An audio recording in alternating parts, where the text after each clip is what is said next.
موزائے ظفر گڑھ میں ہونے والی انہونی نے ہر پیر و جواں کو ورطہ حیرت میں ڈال دیا تھا۔ ظفر گڑھ کے آلے دو آلے کے گاؤں، دیہات، کوٹ، زامن، کنگن پورہ اور ایوب نگر میں بھی جس نے اس ناقابل یقین واقعے کے بارے میں سنا، تانتوں میں انگلیاں ڈالنی۔ روشن کی طرح واضح حقیقت یہ تھی کہ گزشتہ رات کوئی نامعلوم شخص چودھری فیروز کی ایک ٹانگ کاٹ کر اپنے ساتھ لے گیا تھا۔ وہ ماہ جنوری کی ایک یک بستہ رات تھی۔ چودھری فیروز ظفر گڑھ کی آن بان اور شان تھا۔ اس کا رعب و دبدبہ بہت دور دور تک مشہور تھا۔ کسی کی مجال نہیں تھی کہ چودھری کے سامنے اونچی آواز میں بات بھی کرے۔ کسی کے وہم و گمان میں بھی نہیں تھا کہ کوئی ایسی جرت بھی دکھا سکتا ہے۔ سچ تو یہ ہے کہ ہونے والی بات ہو چکی تھی۔ کسی کے یقین کرنے یا نہ کرنے سے اب کوئی فرق نہیں پڑنے والا تھا۔ ظفر گڑھ میرے تھانے سے محض 2 میل کے فاصلے پر مشرق میں واقع تھا۔ اس تھانے میں میری تعیناتی کو بھی صرف 3 ماہ ہی ہوئے تھے۔ ایک ٹھنڈی ٹھار صبح میں تیار ہو کر اپنے کمرے میں پہنچا تو یہی خبر میری منتظر تھی۔ میں نے اطلاع دینے والے کو فوراً اپنے پاس بلا لیا۔ وہ 2 افراد تھے، جن میں ایک چودھری فیروز کا بڑا بیٹا چودھری اکرم اور دوسرا اس کا نوکر شوکت تھا۔ چودھری اکرم مجھے ثانیہ کے بارے میں بتایا۔ میں نے پوری توجہ سے اس کی بات سنی۔ جب وہ خاموش ہوا تو میں نے پوچھا، چودھری صاحب کہاں ہیں اس وقت؟ انہیں ہم رات ہی کو سمندری کے جنرل اسپتال لے گئے تھے، اس نے بھرائی ہوئی آواز میں بتایا۔ ابا جی کی ٹانگ میں سے خون کسی فوارے کی طرح خارش ہو رہا تھا۔ ہمیں اور کچھ نہیں سوچا تو فی الفور انہیں ٹانگے میں ڈال کر اسپتال لے گئے۔ چھوٹا بھائی چودھری نام ابا جی کے پاس ہی ہے۔ میں بھی رات بھر ادھر ہی تھا۔ ابا جی نے اصرار کیا کہ اس واقعے کی رپورٹ درج کروانا بہت ضروری ہے۔ انہوں نے ہی مجھے آپ کے پاس بھیجا ہے۔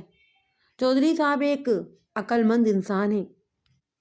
میں نے ٹھہرے ہوئے لہجے میں کہا کہ یہ ایک اتفاق ہے کہ ابھی تک میری ان سے ملاقات نہیں ہو سکی، لیکن میں نے ان کی دانش مندی اور بردباری کے بارے میں بہت کچھ سن رکھا ہے۔ حملہ آور کے بارے میں کچھ پتہ چلا؟ نہیں جناب، وہ نفی میں گردن ہلاتے ہوئے بولا تھا۔ ابا جی نے بس اتنا ہی بتایا ہے کہ حملہ آور 3 افراد تھے اور انہوں نے پیشہ ور ڈاکوؤں کی طرح ڈھاٹے لگا رکھے تھے۔ ابا جی کی حالت دیکھتے ہوئے ہم نے زیادہ کریدا نہیں۔ یہ تم لوگوں نے بہت اچھا کیا۔ میں نے تعریفی نظر سے چودھری اکرم کی طرف دیکھا۔ جو بھی پوچھنا ہے اب میں ہی ان سے پوچھوں گا۔ چودھری اکرم کی عمر 20 سال کے قریب رہی ہوگی۔ وہ ایک دبلا پتلا دراز قامت شخص تھا۔ اس کی آنکھوں میں اور چہرے پر دکھ کی پرچھائیاں نظر آ رہی تھیں، مگر مزاجاً وہ ٹھنڈی طبیعت کا مالک تھا۔ اس کے انداز میں ایک خاص قسم کا ٹھہراؤ پایا جاتا تھا۔ تو میں سمجھ لوں کہ آپ نے اس واقعے کی رپورٹ درج کر لی ہے؟ اس نے بوجھل لہجے میں سوال کیا۔ ہاں، ابتدائی رپورٹ تو درج ہو گئی ہے، جسے ایک اچھی FIR بھی کہتے ہیں، میں نے تسلی آمیز انداز میں کہا۔ رپورٹ پکی میں چودھری صاحب کا بیان لینے کے بعد تیار کروں گا۔ آپ ابا جی کا بیان لینے کب اسپتال آئیں گے؟ اس نے پوچھا۔ ادھر اسپتال والوں نے ہمارے اثر و سلوک کی بنا پر ابا جی کا علاج تو شروع کر دیا ہے، لیکن وہ پولیس کی رپورٹ مانگ رہے تھے۔ میں ابھی سمندری کے جنرل اسپتال روانہ ہو رہا ہوں۔ تمہیں اس سلسلے میں پریشان ہونے کی ضرورت نہیں، میں نے کہا۔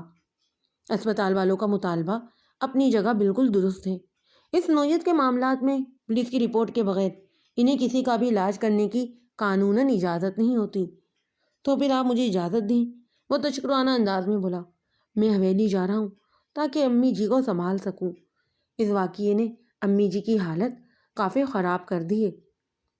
اکرم، تمہیں یاد سے ایک کام کرنا ہے، میں نے اس کی آنکھوں میں دیکھتے ہوئے کہا۔ آپ حکم کریں جی۔ وہ سوالیہ نظر سے مجھے تکنے لگا۔ جس کمرے میں یہ افسوسناک واقعہ پیش آیا ہے وہاں کی کسی شے کو ادھر ادھر نہیں کرنا، بلکہ مذکرہ کمرے کا دروازہ اور تمام کھڑکیاں بند کروا دیں، میں نے سمجھانے والے انداز میں کہا۔ میں اسپتال سے سیدھا حویلی آؤں گا۔ وقوع کا تفصیلی نقشہ تیار کرنا بھی بہت ضروری ہے۔ ہم نے صرف ابا جی کو پلنگ سے اٹھایا تھا، اس نے بتایا، باقی سب جوں کا توں ہے۔ میرے آنے تک وہ سب کچھ جوں کا توں ہی رہنا چاہیے، میں نے چودھری اکرم کی آنکھوں میں دیکھتے ہوئے کہا تھا۔ تم میری بات سمجھ رہے ہو نا؟ سمجھ گیا ہوں تھانے دار صاحب، وہ ہمیں گردن ہلاتے ہوئے بولا۔ فکر نہ کریں آپ، میں آپ کی ہدایت کا خاص خیال رکھوں گا۔ چودھری اکرم کے جانے کے بعد میں نے کانسٹیبل امجد علی کو اپنے ساتھ لیا اور اسپتال کی جانب روانہ ہو گیا۔ میرا تھانہ تحصیل سمندری ضلع لائل پور موجودہ فیصل آباد کا ایک دور دراز علاقہ تھا۔ ظفر گڑھ کے علاوہ ایوب نگر، کنگن پور، کوٹ دامن، نصیر آباد اور کرما والی نامی گاؤں بھی میرے تھانے کی حدود میں آتے تھے۔ تاہم فی الحال مجھے ظفر گڑھ کا مسئلہ درپیش تھا، جہاں چودھری فیروز کی ایک ٹانگ کاٹ کر کوئی اپنے ساتھ لے گیا تھا اور چودھری زخمی حالت میں سمندری کے جنرل اسپتال میں پڑا ہوا تھا۔ جب میں چودھری فیروز کے پاس پہنچا تو وہ اسپتال کے بستر پر لیٹا ہوا تھا۔ اسے فوری طبی امداد دے دی گئی تھی۔ میں نے دیکھا اس کی بائیں ٹانگ گھٹنے کے نیچے سے غائب تھی۔ اسپتال والوں نے نہایت ہی ذمہ داری کا ثبوت دیتے ہوئے باقی ماندہ ٹانگ پر اطمینان بخش پٹی کر دی تھی۔ چودھری کے بیڈ کے نزدیک ہی اس کا چھوٹا بیٹا انعام ایک چوبی میز پر بیٹھا ہوا تھا۔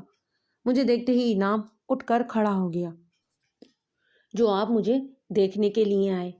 میں نے پچھلے کئی دنوں بار ارادہ کیا کہ آپ سے ملاقات کرنے تھانے جاؤں، مگر ہر بار کسی ضروری کام نے میرے پاؤں میں بیڑی ڈال دی۔ شاید قدرت کو ہماری ملاقات اسی حال میں منظور تھی۔ لمحاتی توقف کر کے اس نے حسرت بھرے انداز میں اپنی ادھوری ٹانگ کو دیکھا اور پھر مجھ سے مخاطب ہو کر ان الفاظ میں اضافہ کیا: اللہ کا لاکھ لاکھ شکر ہے کہ جان بچ گئی۔ حملہ آور جو کوئی بھی تھا وہ آپ کی جان کا دشمن نہیں تھا، ورنہ وہ ٹانگ کاٹنے پر اکتفا نہ کرتا چودھری صاحب۔ میں نے ٹھہرے ہوئے لہجے میں کہا، جانی دشمن بھلا جان لیے بغیر کہاں ٹلتے ہیں؟ باقی جہاں تک ہماری ملاقات کا معاملہ ہے تو اس سلسلے میں بھی آپ سے مکمل اتفاق کرتا ہوں۔ میں نے بھی کئی بار سوچا کہ آپ کی حویلی یاترا کے بارے میں سوچوں، لیکن جیسا کہ آپ جانتے ہیں کہ میں نے 3 مہینے پہلے ہی اس تھانے کا چارج سنبھالا ہے۔ سابق انچارج صاحب کے ایک کام ادھورے چھوڑ گئے تھے، بس انہی میں اب سر کھپا رہا ہوں۔ آپ کی طرف آنے کا موقع ہی نہیں مل سکا۔ میں چودھری سے وقوع کے بارے میں کچھ پوچھنے ہی والا تھا کہ ڈاکٹر وہاں پر پہنچ گیا۔ ڈاکٹر نے مجھ سے سلام دعا کرنے کے بعد چودھری فیروز کا تفصیلی معائنہ کیا، پھر تسلی بھرے لہجے میں کہا، پریشانی والی کوئی بات نہیں ہے چودھری صاحب، آپ کو مزید بس ایک دن اسپتال میں رہنا ہوگا۔ کل ہم دوبارہ آپ کے زخم کا جائزہ لینے کے بعد پکی پٹی کر دیں گے۔ موسم ٹھنڈا ہے، اس لیے زخم کے خراب ہونے کا کوئی اندیشہ نہیں۔ بس ہفتے میں ایک بار اسپتال آ کر پٹی کروا لیا کریں، انشاءاللہ مہینے بھر میں آپ کا زخم ٹھیک ہو جائے گا۔ میں جو دوائیں لکھ کر دے رہا ہوں وہ آپ نے نہایت پابندی کے ساتھ کھانی ہے۔ پھر وہ مجھ سے مخاطب ہوتے ہوئے بولا، ملک صاحب میں مانتا ہوں کہ یہ ایک پولیس کیس تھا، لیکن رات کو 2 بجے چودھری صاحب کو یہاں پر لایا گیا تھا اور ان کی حالت ایسی تھی کہ اگر اس واقعے کے FIR کا اندراج کا انتظار کیا جاتا تو چودھری صاحب کی زندگی کو بھی خطرہ لاحق ہو سکتا تھا۔ کٹی ہوئی ٹانگ میں سے خون بڑی ہی تیزی سے نکل رہا تھا۔ آپ ہماری مجبوری کو سمجھ سکتے ہیں۔ کسی وضاحت کی ضرورت نہیں ہے ڈاکٹر صاحب، میں نے کہا، آپ نے جو بھی کیا بہت ہی خوب کیا۔ ہم قانون اور قائد انسان کے بنائے ہوئے ہیں، لہذا یہ انسان سے زیادہ اہم نہیں ہو سکتے۔ جب کسی انسان کی جان بچانے کے لیے حرام چیز کا استعمال بھی حرام قرار دیا گیا ہے تو یہ چھوٹی موٹی قانونی بے قاعدگیاں کیا معنی رکھتی ہیں بھلا؟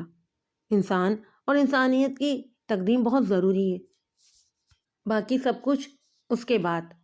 میں نے لمحاتی توقف کر کے گہری سانس لی تھی، پھر اپنی بات مکمل کرتے ہوئے ڈاکٹر سے کہا، میں ذرا چودھری صاحب سے ضروری پوچھ تاچھ کر لوں، پھر فارغ ہو کر آپ کے پاس آتا ہوں تاکہ اگر کسی کاغذی کارروائی کی ضرورت ہو تو اسے پورا کر لیا جائے۔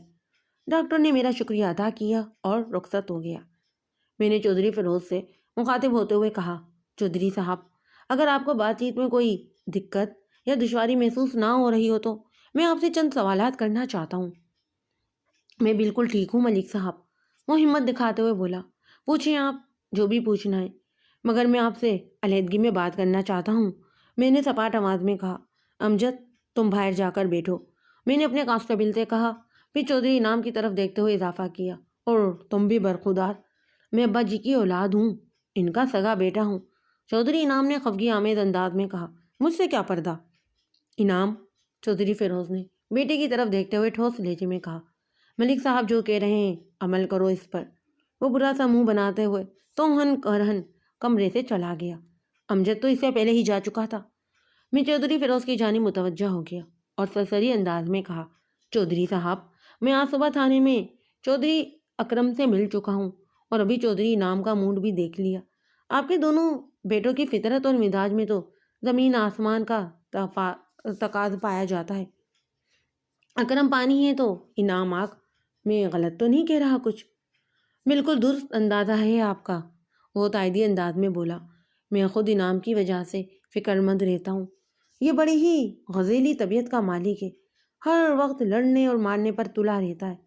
سیانے سچ کہتے ہیں کہ ایسے جذباتی اور جلد باز غصہ کامل لوگوں کی مت ٹخنوں میں بیٹھ جاتی ہے، کبھی عقل سے کام ہی نہیں لیتے کوئی۔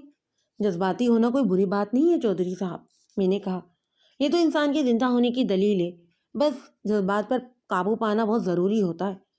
چودھری فیروز نے انعام کو پستہ قامت اس لیے کہا تھا کہ اکرم کی بانسبت اس کا قد کافی کم تھا، اور یہ اکرم کی طرح دبلا پتلا بھی نہیں تھا، بلکہ بھرے بھرے بدن کا مالک تھا۔ تاہم گٹھوں میں عقل بیٹھ جانے والا محاورہ اس نے غلط بول دیا تھا۔ دراصل حد سے زیادہ طویل القامت لمڈینگ ٹائپ افراد کے لیے بولا جاتا ہے کہ ان کی عقل کھوپڑی میں نہیں گھٹنوں میں ہوتی ہے۔ بس جی اللہ ہی جو ہے انعام کو ہدایت دے، چودھری نے میری بات کے جواب میں کہا۔ وہ اٹھتے بیٹھتے بس ایک ہی بات کر رہا ہے کہ کسی طرح اس بندے کا پتہ چل جائے جس نے مجھے اس حال کو پہنچایا، پھر وہ اس بدبخت کے ٹکڑے کر کر کے چیل کبوں کو کھلائے گا۔ چودھری صاحب، اللہ کا لاکھ لاکھ شکر ہے کہ آپ زندہ سلامت موجود ہیں، میں نے اصل موضوع کی طرف آتے ہوئے کہا۔ لیکن آپ اس واقعے کو معمولی نہ سمجھیں، کوئی شخص آپ کی حویلی میں گھس کر آپ کی ٹانگ کاٹ کر لے گیا ہے، اس سے یہی ظاہر ہوتا ہے کہ وہ بندہ آپ سے شدید نوعیت کی نفرت کرتا ہے۔ آخر کون ہو سکتا ہے وہ شخص؟ یہ بات ابھی تک میری بھی سمجھ میں نہیں آئی ہے ملک صاحب، وہ سوچ میں ڈوبے ہوئے لہجے میں بولا۔ میں تو اپنے کمرے میں گہری نیند سو رہا تھا کہ اچانک میری آنکھ کھلی تو میں نے اپنے کمرے میں 3 افراد کو دیکھا۔ انہوں نے ڈھانٹوں سے اپنے چہروں کو چھپا رکھا تھا، 2 کے ہاتھوں میں مجھے نالی بندوقیں دکھائی دیں، جبکہ تیسرے نے تیز دھار والا خطرناک بغدہ پکڑ رکھا تھا، جیسا کہ قصابوں کے پاس ہوتا ہے جسے وہ گوشت کا قیمہ بناتے ہیں۔ میرا خیال ہے کہ اسی بغدے کی مدد سے ان ظالموں نے میری ٹانگ کاٹی ہے۔ بات ختم کر کے چودھری صاحب نے ایک جھنجھری لی، پھر سر سیما نظروں سے مجھے دیکھنے لگا۔ میں نے گریزنے والے انداز میں پوچھا، آپ کا خیال کیوں ہے؟ آپ یقین سے کیوں نہیں کہہ رہے کہ ان لوگوں نے بغدے ہی سے آپ کی ٹانگ کاٹی ہے؟ دراصل بات یہ ہے کہ انہوں نے مجھے کچھ دیکھنے کا موقع ہی نہیں دیا، چودھری فیروز وضاحت کرتے ہوئے بولا۔ میری نگاہ جیسے ہی ان پر پڑی، انہوں نے مجھے بالکل اندھا اور گونگا بنا دیا تھا۔ یہ کیا کہہ رہے ہیں آپ؟ میں نے الجھن بھرے انداز میں کہا۔ ان لوگوں کے پاس ایسا کون سا جادو تھا کہ آپ دیکھنے اور بولنے کی صلاحیت کھو بیٹھے تھے؟ وہ کوئی جادو نہیں تھا، بلکہ تکیے کے غلاف کی طرح ان کے پاس ایک تھیلا تھا جس کے ایک سرے پر شلوار کے جیسا نیفا بنا ہوا تھا، اور اس نیفے کے اندر ڈوری بھی ڈالی گئی تھی، اس نے سمجھانے والے انداز میں کہا۔ بس انہوں نے آنن فانن وہ غلاف میرے سر پر چڑھایا اور اس کی ڈوری کو کس کر میرے حلق پر باندھ دیا اور میرے منہ پر ہاتھ رکھ کر دبایا۔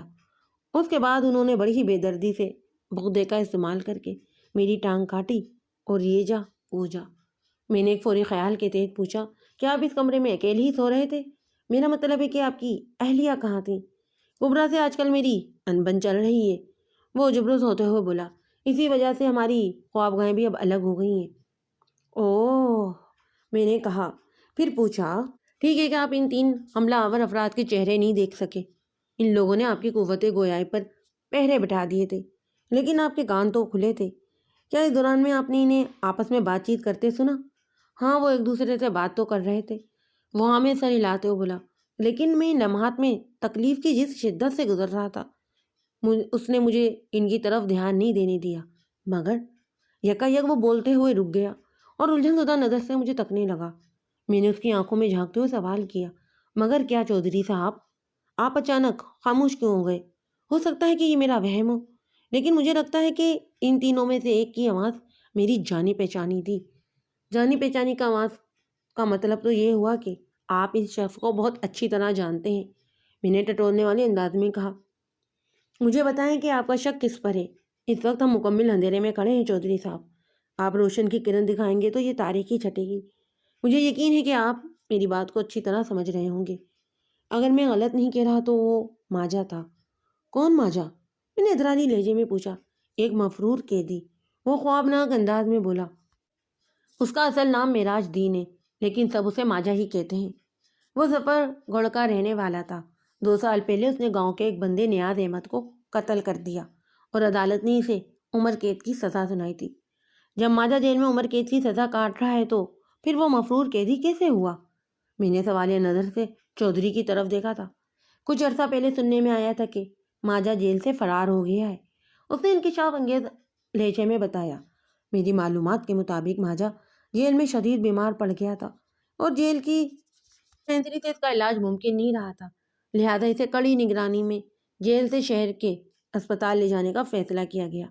لیکن راستے میں ہی ماجہ کے حمایتی اور خیر خواہوں نے ان کے ٹانگے پر حملہ کیا اور سرکاری اہلکاروں کو زیر کرنے کے بعد وہ لوگ ماجہ کو چھڑوا لے گئے۔ قانون ماجہ کو تلاش کرنے کی بہت کوشش میں لگا رہا، لیکن وہ کہیں بھی نہیں ملا۔ ایک افواہ یہ بھی ہے کہ ماجہ نے ڈاکوں کے ایک گروہ میں شمولیت اختیار کر لی ہے۔ اچھا، میں نے گہری سانس لیتے ہوئے کہا، پھر چودھری فیروز کے چہرے پر نگاہ جما کر سوال کیا۔ چودھری صاحب، اگر یہ کہانی 100% درست بھی ہے تو پھر آپ کو یہ بخوبی اندازہ ہو جانا چاہیے کہ ڈاکو کی زندگی گزارنے والے ماجے نے آپ کی حویلی کو نشانہ کیوں بنایا؟ اس نے آپ کو نمونہ عبرت بنا کر کون سی دشمنی نکالی ہے؟ میرے سنسنی خیز سوال نے تو چودھری کے چہرے پر زلزلے کے آثار پیدا کر دیے۔ مجھے یہ سمجھنے میں قطعاً کوئی دشواری محسوس نہیں ہوئی کہ ماجے کے حوالے سے اس کے ذہن میں اچھا خاصا مواد موجود تھا۔ میرا ذہن تو نیاز احمد کی طرف ہی جا رہا ہے ملک صاحب، وہ ہونٹ بیچ کر بولا۔ ماجہ ایک خر دماغ انسان ہے، دل میں بے پناہ غلو تیش رکھنے والا۔ چودھری فیروز کوئی بھی بات یقین کے ساتھ نہیں کر رہا تھا۔ مجھے اس کے اس انداز پر شک گزرا، لیکن میں نے اپنی سوچ کو چہرے سے ظاہر نہیں ہونے دیا اور کچیرنے والے انداز میں کہا، آپ کا ذہن نیاز احمد کی طرف کیوں جا رہا ہے؟ نیاز کا آپ سے ایسا کیا ناطہ بنتا ہے کہ ماجہ کو یہ قدم اٹھانا پڑا؟ نیاز احمد میرا بندہ تھا ملک صاحب، وہ ایک بوجھل سانس لیتے ہوئے بولا۔ ماجہ اور نیاز میں ادھر کھیتوں میں کام کرتے ہوئے تو کا فسیدی ہو گئی تھی اور ماجی نے تیش میں آ کر نیاز کو موت کے گھاٹ اتار دیا۔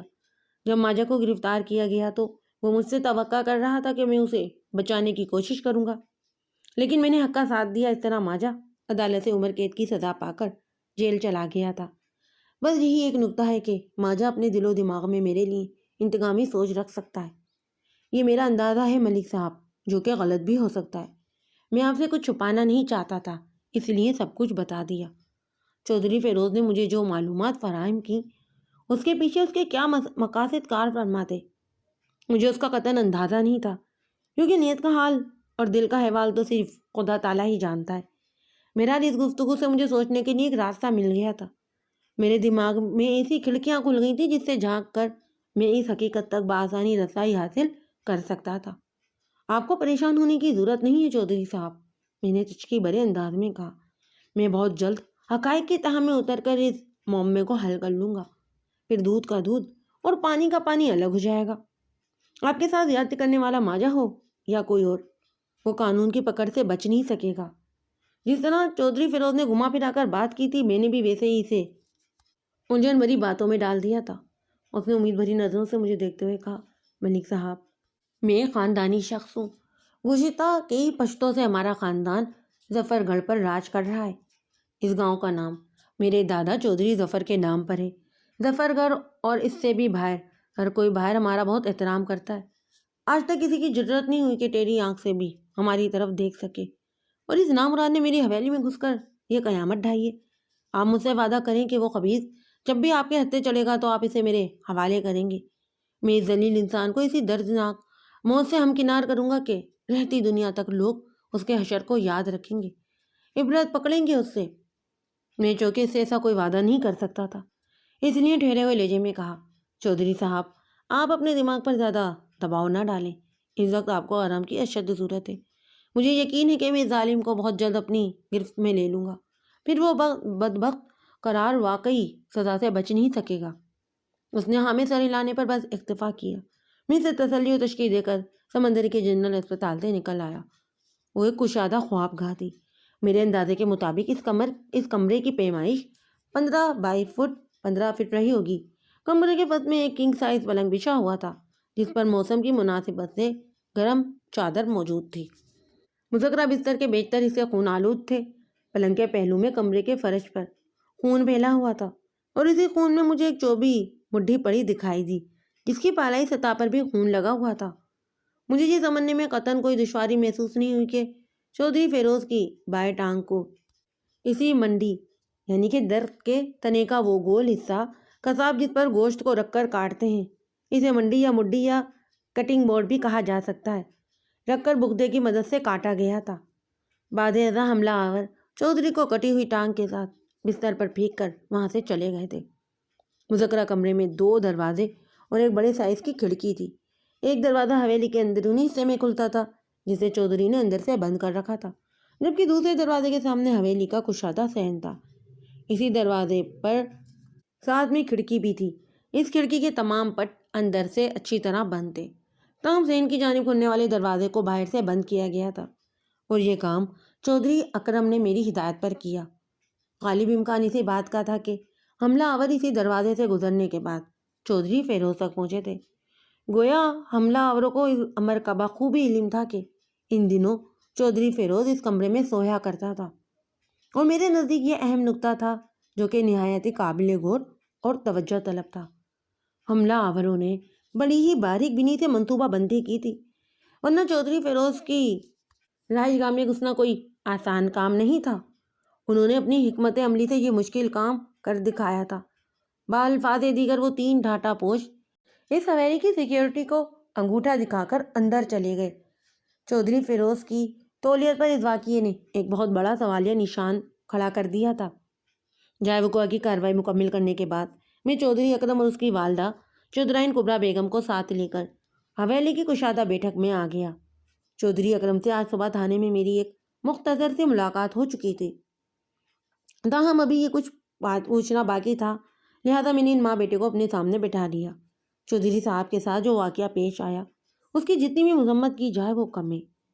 میں نے دلی رنج و غم کا اظہار کرتے ہوئے گہری سنجیدگی سے کہا، بہرحال اللہ کا شکر ہے کہ ان کی جان بچ گئی۔ میں بھی اسپتال میں ان سے ایک طویل ملاقات کر کے آ رہا ہوں، وہ کل گھر آ جائیں گے۔ صرف مذمت کافی نہیں ہے تھانے دار صاحب، کبریٰ بیگم نے میرے اظہار افسوس کے جواب میں ایک افسردہ سانس لیتے ہوئے کہا، جب تک ان لوگوں کو ان کے کیے کی سزا نہیں ملے گی مجھے سکون نہیں آئے گا۔ چودھرائن کی عمر لگ بھگ 45 سال رہی ہوگی۔ میری مصدقہ معلومات کے مطابق اس کی 3 اولادیں تھیں۔ سب سے بڑی عالیہ تھی جس کی عمر 24 کے قریب تھی۔ عالیہ 2 بچوں کی ماں تھی جن میں ایک بیٹا اور ایک بیٹی تھی۔ عالیہ کی شادی جنگ صدر کے ایک زمیندار گھرانے میں ہوئی تھی۔ اس کے شوہر کا نام چودھری توفیق احمد تھا۔ عالیہ سے 4 سال چھوٹا اکرم اور اکرم سے 2 سال چھوٹا انعام تھا۔ چودھری فیروز 50 کا ہنسا عبور کر چکا تھا، مگر وہ کبریٰ کے مقابلے میں عمر رسیدہ لگتا۔ کبریٰ نانی بن چکی تھی، تاہم وہ عالیہ کی بڑی بہن دکھائی دیتی تھی۔ چودھرائن جی، میری بھی دلی خواہش یہی ہے، میں نے کبریٰ بیگم کی آنکھوں میں دیکھتے ہوئے مضبوط لہجے میں کہا۔ گناہ گار کو عبرتناک سزا دینے کے لیے ضروری ہے کہ وہ قانون کی گرفت میں آ جائے، اور یہ آپ لوگوں کے تعاون کے بغیر ممکن نہیں۔ ماں بیٹے نے سوالیہ نظروں سے ایک دوسرے کو دیکھا، پھر یک زبان ہو کر مجھ سے مخاطب ہوئے، آپ ہم سے کس قسم کا تعاون چاہتے ہیں تھانے دار صاحب؟ میں نے نہایت ہی مختصر مگر جامع الفاظ میں انہیں چودھری فیروز سے ہونے والی گفتگو کے بارے میں بتایا، اور آخر میں کہا، چودھری صاحب کو شک ہے کہ ان 3 حملہ آوروں میں ایک معراج دین عرف ماجہ بھی تھا، لیکن وہ ماجہ سے اپنی دشمنی کی تسلی بخش وضاحت نہیں کر سکے۔ انہوں نے کسی نیاز احمد کی ہلاکت کا بھی ذکر کیا تھا، مگر سچی بات تو یہ ہے کہ میں ماجہ کے بارے میں زیادہ نہیں جانتا۔ یہ تمام تر معلومات آپ ماں بیٹا مجھے فراہم کریں گے، لیکن اس سے بھی پہلے میں نے براہ راست چودھرائن کی آنکھوں میں دیکھتے ہوئے کہا تھا، آپ کو میرے چند سوالات کے ٹھیک ٹھاک جواب دینے ہوں گے۔ جی پوچھیں آپ، وہ ٹھہرے ہوئے لہجے میں بولی۔ چودھری صاحب اس کمرے میں اکیلے کب سے سو رہے تھے؟ یہی کوئی 4-5 دن سے، اس نے جواب دیا، یا زیادہ سے زیادہ 1 ہفتے سے۔ چودھری صاحب نے مجھے بتایا ہے کہ اس علیحدگی کا سبب آپ سے ہونے والی ناچاکی تھی۔ میں نے چودھرائن کے چہرے پر نگاہ جماتے ہوئے سوال کیا تھا، انہوں نے آپ کو غلط نہیں بتایا تھانے دار صاحب؟ وہ بڑی اعتماد سے بولی، وہ جب بھی مجھ سے خفا ہوتے ہیں تو یہی کرتے ہیں، بات بڑی ہو یا چھوٹی ان کا یہی وتیرہ ہے۔ وہ چند روز کے لیے الگ کمرے میں سونا شروع کر دیتے ہیں۔ اب کی بار بات جو ہے چھوٹی تھی یا بڑی؟ میری نظر میں تو معمولی ہی تھی، وہ سادگی سے بولی۔ چودھری صاحب کے دل میں کیا ہے یہ تو وہی بہتر بتا سکتے ہیں۔ کیا میں اس ناچاکی کے بارے میں جان سکتا ہوں آپ سے؟ میں نے کہا۔ اگر کوئی حرج نہ ہو تو مجھے بتائیں آپ۔ اس مرتبہ چودھری صاحب کس بات پر ناراض ہو گئے ہیں آپ سے؟ ہمارے درمیان اکرم کے رشتے کے حوالے سے بات تو ہو رہی تھی، وہ وضاحت کرتے ہوئے بولی۔ میری خواہش ہے کہ میں اپنی بہن سغرا کی بیٹی فاقرہ کو بہو بنا کر اس حویلی میں لاؤں، مگر چودھری صاحب میرے بہنوئی کو دل سے پسند نہیں کرتے، اس لیے وہ اس رشتے کے حق میں بالکل نہیں ہے۔ میں نے اپنی بات کے حق میں دلائل دینا شروع کیے تو وہ غصے میں آ گئے اور اگلی رات سے انہوں نے اپنی خوابگاہ الگ کر لی۔ اب آپ بتائیں تھانے دار صاحب، کہاں پر غلط ہوں میں؟ بات کے اختتام پر اس نے بال میری کوٹ میں پھینک دی تو میں نے اس کی حمایت کرتے ہوئے کہا، میں سمجھتا ہوں کہ آپ قصوروار نہیں، ایسی زیادہ سی باتوں پر اینٹھنا اور روٹنا انتہائی نامناسب اور غیر ضروری ہوتا ہے۔ یہی تو میں بھی کہتی ہوں، مگر میری بات چودھری صاحب کی سمجھ میں ہی نہیں آتی۔ وہ ایک ٹھنڈی سانس لیتے ہوئے بولی، اس حویلی میں صرف اور صرف انہی کا حکم چلتا ہے، جب کوئی انہیں اپنی مرضی کرنے سے روک نہیں سکتا تو پھر ناراضگی دکھانے کی کیا تک ہے؟ کیا حویلی میں رہنے والے ہر شخص کو اس بات کا علم تھا کہ چودھری صاحب نے ان دنوں آپ سے عارضی طور پر ناراضگی قائم کر رکھی ہے اور وہ الگ کمرے میں سوتے ہیں؟ جی بالکل، سب جانتے ہیں یہ بات۔ وہ ہمیں گردن ہلاتے ہوئے بولی، حویلی کے لوگ چودھری صاحب کی اس عادت سے بخوبی واقف ہیں، کیونکہ مہینے 2 مہینے میں انہیں یہ تماشا دیکھنا ہی پڑتا ہے۔ ہمارے درمیان سنجیدہ گفتگو کا سلسلہ جاری ہی تھا کہ ایک ملازم اشیاء خورد و نوش سے لدی بدی ایک کنگ سائز ٹرے اٹھا کر وہاں پہنچ گئے۔ مذکورہ ملازم نے ٹرے کو سینٹر ٹیبل پر رکھا اور خاموشی کے ساتھ ڈرائنگ روم سے رخصت ہو گیا۔ اس کے بعد کبریٰ بیگم کے ہدایت نما حکم پر چودھری اکرم میری خاطرداری کے لیے سرگرم میں عمل ہو گیا۔ چودھرائن جی، اس تکلف کی کیا ضرورت تھی؟ میں نے ٹھہرے ہوئے لہجے میں کہا، پھر چھوٹے چودھری سے مخاطب ہوتے ہوئے ان الفاظ میں اضافہ کیا، اکرم میرے لیے بس تھوڑی سی نمکین پستے نکال دو، میں چائے پیوں گا اور چند دانے پستے کے چکھ لوں گا۔ چودھری اکرم نے میری ہدایت پر عمل کیا۔ چودھرائن جی، میں نے ٹوٹی ہوئے گفتگو کے سلسلے کو بحال کرتے ہوئے کہا، حویلی کے لوگوں کی جانکاری کے بارے میں آپ نے بتا دیا، حویلی سے باہر ظفر گڑھ میں رہنے والے لوگوں کے بارے میں کیا کہیں گی آپ؟ کیا انہیں بھی اس رات سے آگاہی حاصل تھی؟ میں آپ سے یہ سوال ایک خاص مقصد سے کر رہا ہوں۔ میں دعوے اور یقین کے ساتھ کچھ نہیں کہہ سکتی، وہ سوچ میں ڈوبے ہوئے لہجے میں بولی۔ ہو سکتا ہے کہ چند پنڈ والے بھی یہ بات جانتے ہوں۔ اکرم، کیا خیال ہے تمہارا؟ میں نے سوالیہ نظر سے چھوٹے چودھری صاحب کی طرف دیکھا۔ دیکھیں تھانے دار صاحب، وہ پر اعتماد آواز میں بولا، چونکہ یہ ابا جی کی بہت پرانی عادت ہے، اس لیے ممکن ہے کہ کچھ لوگوں کو اس کا علم ہو۔ آپ نے کس خاص مقصد سے یہ سوال کیا ہے؟ چودھرائن نے مجھ سے پوچھا۔ حویلی کے اندر رہنے والے لوگ ہوں یا حویلی سے باہر ظفر گڑھ میں بسنے والے افراد، اگر ان میں سے کچھ کو یا بہت سو کو چودھری صاحب کی اس ادائے خفگی کا علم ہے تو اس میں پریشانی والی کوئی بات تو نہیں؟ میں نے باری باری کے چہرے کو تکتے ہوئے کہا۔ خرابی کی بات پر یہ ہے کہ چودھری صاحب کی ٹانگ کاٹنے والے کو ٹھیک پتا تھا کہ آج کل چودھری اور چودھرائن میں انبن چل رہی ہے اور چودھری فیروز الگ کمرے میں سو رہا ہے، حتیٰ کہ عملہ آور یہاں تک باخبر تھے کہ ان کا شکار کس کمرے میں ہے، گہری نیند کے مزے لوٹ رہا ہے، لہذا وہ سیدھے سی کمرے میں پہنچے اور اپنا مقصد پورا کرنے کے بعد واپس چلے گئے۔ یہ کام ماجہ کا ہے یا کسی اور کا، وہ ہر حال میں سخت ترین سزا کا حقدار ہے اور اس تک رسائی حاصل کرنے کے لیے اس کے مخبر کا پکڑا جانا بہت ضروری ہے۔ اب آپ لوگ مجھے بتائیں کہ ایسی گھٹیا حرکت کرنے والا کون ہو سکتا ہے؟ مجھے تو کوئی اندازہ نہیں ہے، اکرم بے بسی سے بولا۔ کبریٰ بیگم نے کہا، میں بھی اس کے بارے میں کچھ زیادہ نہیں جانتی، تو جاننے کی کوشش کریں آپ۔ میں نے ایک لفظ پر زور دیتے ہوئے کہا، بہت ضروری ہے یہ۔ جس کسی نے بھی چودھری صاحب کی ٹانگ کاٹی ہے، اسے بخوبی علم تھا کہ ان دنوں چودھری صاحب بالکل الگ تھلگ کمرے میں اکیلے سوتے ہیں۔ اگر ہم حملہ آوروں کے مخبر تک رسائی حاصل کرنے میں کامیاب ہو گئے تو پھر چودھری صاحب کے دشمن کو پکڑنا بہت آسان ہو جائے گا۔ پھر میں نے ذرا دیر کو رک کر باری باری ان دونوں کے چہروں کے تاثرات کا جائزہ لیا، پھر کہا، میری بات آپ لوگوں کی سمجھ میں تو آ گئی ہے نا؟ جی میں سمجھ گئی، کبریٰ نے ہاں میں جواب دیا۔ اکرم نے کہا، تھانے دار صاحب، ہم آپ کی ہدایت پر عمل کرنے کی پوری کوشش کریں گے۔ میں نے ٹھہرے ہوئے لہجے میں کہا، اب آپ لوگ مجھے ماجا کے بارے میں بتائیں۔ وہ شروع ہو گئے۔ اس روز چودھری اکرم اور اس کی والدہ چودھرائن کبرا بیگم کی زبانی مجھے معراج الدین عرف ماجا کے بارے میں جو معلومات حاصل ہوئی اس کا خلاصہ کچھ اس طرح تھا۔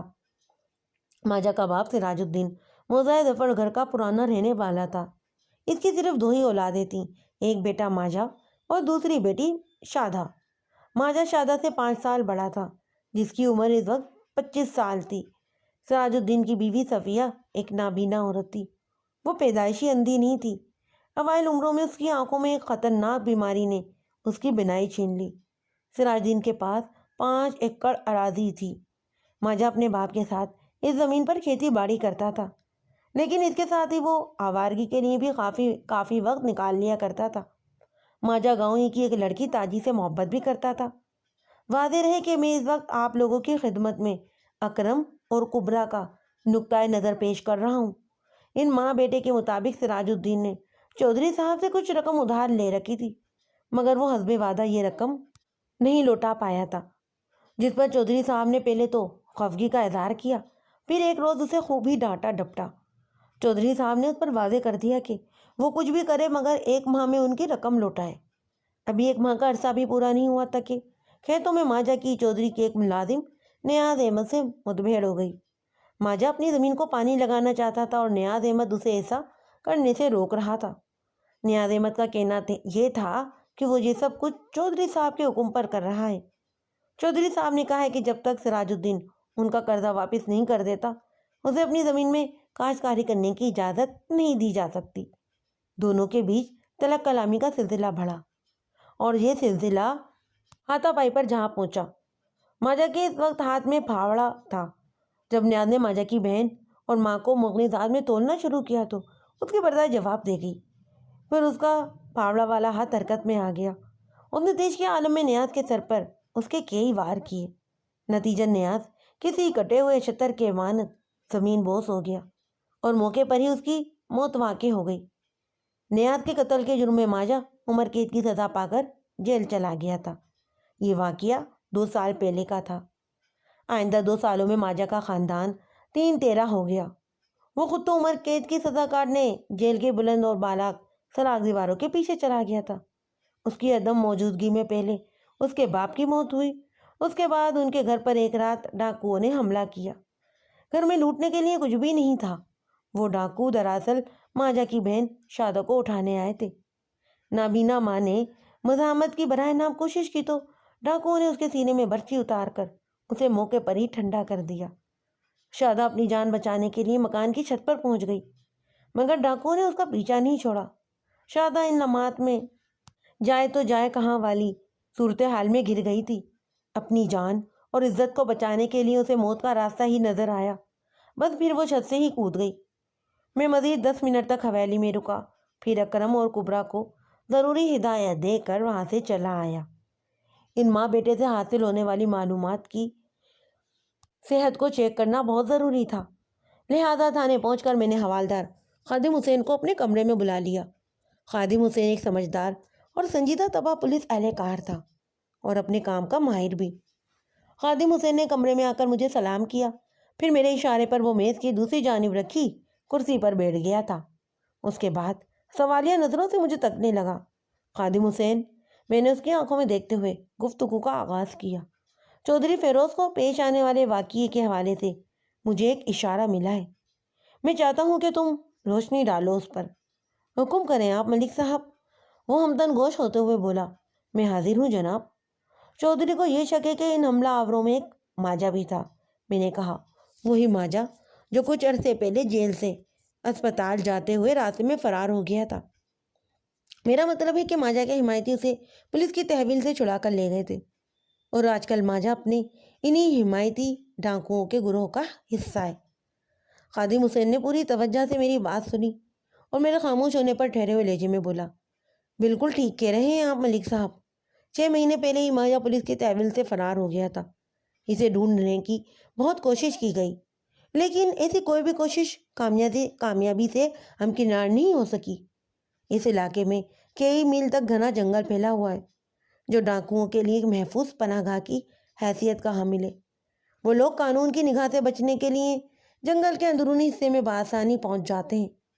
باقی جہاں تک ماجا کا معاملہ ہے تو یہ بھی سننے میں آیا ہے کہ فرار ہونے کے بعد ماجا نے ڈاکوؤں کے گروہ میں شمولیت اختیار کر لی تھی، لیکن ابھی تک اس کا کوئی ٹھوس ثبوت سامنے نہیں آیا۔ آج میں پہلی بار آپ کی زبان سے یہ بات سن رہا ہوں۔ یہ میری نہیں بلکہ چودھری فیروز کی زبان کے الفاظ ہیں، میں نے کہا، اور اس نے ماجا کی اس بہمانہ انتقامی کارروائی کا ایک سبب بھی بتایا ہے۔ کیا کہتا ہے چودھری فیروز؟ حوالدار نے پوچھا۔ میں نے چودھری کے خیالات کو حوالدار تک پہنچانے کے بعد کہا، خادم حسین، میں ابھی حویلی میں چودھری فیروز کے بڑے بیٹے اور چودھرائن سے ایک تفصیلی ملاقات کر کے آ رہا ہوں، اور انہوں نے مجھے ماجا کی جو کہانی سنائی ہے وہ چودھری کی سوچ کی عکاسی کرتی ہے، لیکن میں اس پر آنکھیں بند کر کے یقین نہیں کر سکتا۔ تمہیں یہاں بلانے کا مقصد یہی ہے کہ میں حقیقت جاننا چاہتا ہوں۔ تم پچھلے 12 سال سے اس تھانے میں ہو۔ سابق تھانہ انچارج فیض محمد صاحب کا زمانہ تم نے بہت اچھی طرح دیکھ رکھا ہے۔ ماجا 2 سال پہلے عدالت سے عمر قید کی سزا پا کر جیل چلا گیا تھا، نیاز احمد کے قتل کے الزام میں۔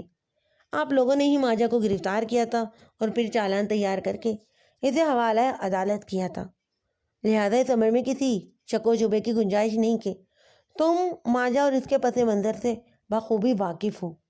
ملک صاحب، وہ ٹھہرے ہوئے لہجے میں بولا، پہلے آپ یہ بتائیں کہ چودھری اکرم اور اس کی ماں نے آپ کو ماجا کی کون سی کہانی سنائی ہے، اس کے بعد ہی تو میں آپ کے سوال کا تسلی بخش جواب دے سکوں گا۔ حوالدار کی بات میں وزن تھا، چنانچہ آئندہ 10 منٹ میں نے اس کی خواہش پوری کر دی۔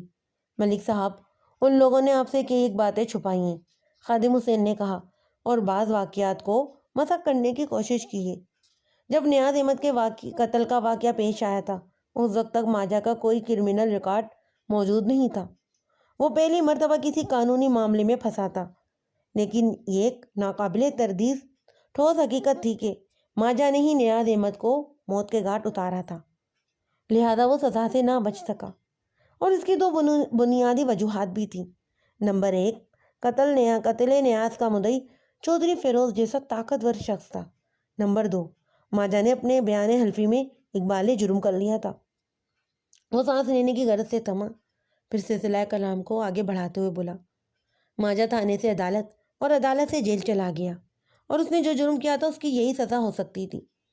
فیض محمد صاحب نے ماجا کے حوالے سے اپنے طور پر بہت کام کیا تھا، جس میں بہت سی باتیں ماجا کی فائل کا حصہ نہیں بن سکیں۔ میں یقین سے نہیں کہہ سکتا کہ سابق انچارج صاحب نے دانستہ ایسا کیا تھا یا پھر چودھری فیروز نے کسی بھی قسم کا دباؤ ڈال کر فیض صاحب سے یہ سب کروایا تھا۔ بہرحال جو باتیں ہمارے سامنے آئی ہیں وہ میرے ذہن میں محفوظ ہیں، اور ان میں سے بہت ساری آپ کو سنائی جانے والی کہانی سے لگاؤ نہیں کھاتی۔ خادم حسین، زبردست بھائی! میں نے ستائشی نظر سے اس کی طرف دیکھا اور کہا، میں وہی حقائق تمہاری زبان سے سننا چاہتا ہوں۔ اب ان دونوں ماں بیٹے نے بڑی ہوشیاری اور چالاکی سے کام لیا ہے، حوالدار نے گہری سنجیدگی سے کہا۔ یہ سچ ہے کہ نیاز احمد کو ماجا ہی نے قتل کیا تھا، لیکن یہ بات درست نہیں کہ ان کے درمیان زمین کو پانی لگانے کے معاملے پر 3-5 ہوئی تھی۔ حقیقت یہ ہے کہ نیاز احمد نے ماجا کی بہن کے حوالے سے انتہائی رقیق اور نازیبا الفاظ ادا کیے تھے۔ ماجا شہادت کے بارے میں نیاز احمد کی بکواس کو برداشت نہ کر سکا، اور شدید ترین غصے کے عالم میں اس کے پھاوڑے والا ہاتھ حرکت میں آ گیا۔ نتیجے کے طور پر نیاز کو اپنی زندگی سے ہی ہاتھ دھونا پڑے۔ اس کے علاوہ علوم برقی نہیں رکا، اپنی بات جاری رکھتے ہوئے انکشاف انگیز لہجے میں بولا تھا، یہ بھی درست ہے کہ ماجا کے باپ سراج الدین نے اپنے زرعی مسائل کو حل کرنے کے لیے چودھری فیروز سے 800 روپے ادھار لیے تھے، لیکن باوجود کوشش کے بھی وہ چودھری صاحب کا قرضہ نہ چکا سکا۔ اس کا بنیادی سبب یہ تھا کہ قرض کی اس رقم نے بچے دینا شروع کر دیے تھے، اور وہ بھی انتہائی تیز رفتاری کے ساتھ۔ چنانچہ محض 3 سال میں وہ 800 روپے 5000 روپے کا روپ دھار چکے تھے۔ اتنی بھاری رقم کی ادائیگی سراج الدین کے بس میں نہیں تھی، لہذا وہ آئے روز چودھری کے ہاتھوں اپنی بے عزتی کرواتا رہتا تھا۔ 1 منٹ خادم حسین، میں نے قطع کلامی کرتے ہوئے کہا، تمہاری بات سے تو میں یہ سمجھا ہوں کہ چودھری فیروز ضرورت مند افراد کو سود پر قرض دیتا تھا۔ میرا اندازہ غلط تو نہیں؟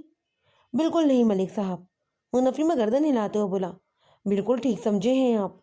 لوگ اپنی کسی مجبوری سے نمٹنے کے لیے گھر یا زمین کے کاغذات چودھری فیروز کے پاس رکھوا کر قرض لیتے تھے۔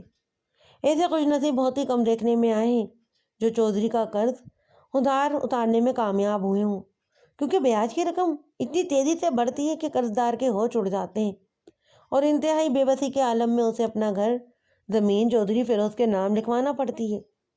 اسی گھناؤنی کھیل کی مدد سے چودھری کئی لوگوں کی مختصر سی زرعی اراضی کو اپنی زمین کا حصہ بنا چکا ہے۔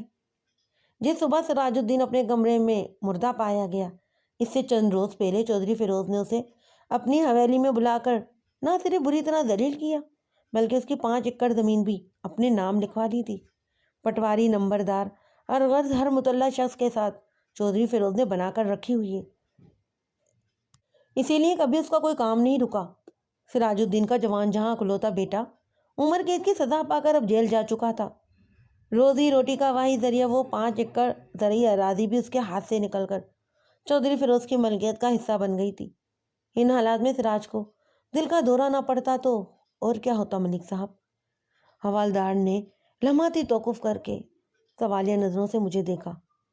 میں نے اس کے سوال کا جواب دینے کے بجائے کہا، کیا کبھی کسی نے تھانے آ کر چودھری فیروز کے ظلم اور زیادتی کے خلاف رپورٹ درج نہیں کروائی؟ اتنی جرت بھلا کون کرے گا ملک صاحب؟ وہ معنی خیز لہجے میں بولا۔ بے بس اور لاچار دیہاتی چودھری فیروز کے خلاف ہرگز بھی زبان نہیں کھول سکتے۔ آپ ظفر گھر کے لوگوں کو وہ والے انسان نہ سمجھیں جو جابر حکمران کے سامنے کلمہ حق کہنے کا حوصلہ رکھتے ہیں۔ خادم حسین کی آواز میں خاص نوعیت کا درد محسوس کر کے میں سوچ میں پڑ گیا۔ وہ اپنے دل میں مظلوم کے لیے ہمدردی اور ظالم کے لیے بے پناہ غضب و غضب رکھتا تھا، اسی لیے وہ بڑے پر تاثر انداز میں ایک کے بعد ایک حقیقت سے پردہ اٹھا رہا تھا۔ میں نے اس کی دلی اور دماغی کیفیت کے پیش نظر ٹھہرے ہوئے لہجے میں کہا تھا، خادم حسین، میں تمہاری تکلیف کو اچھی طرح سمجھ رہا ہوں، فکر نہیں کرو تم۔ میں تمہارے جذبات کی فضت کھلوانے کا بڑا ہی زبردست بندوبست کروں گا، اور یہ بات ذہن میں رکھنا کہ میرا کوئی بھی نشتر خالی نہیں ہے۔ تم دیکھو گے کہ ہم اس علاقے کے گور خروں کو دوڑا دوڑا کر ماریں گے۔ میں نے ڈھکے چھپے الفاظ میں اس کے دل کی بات کہہ دی۔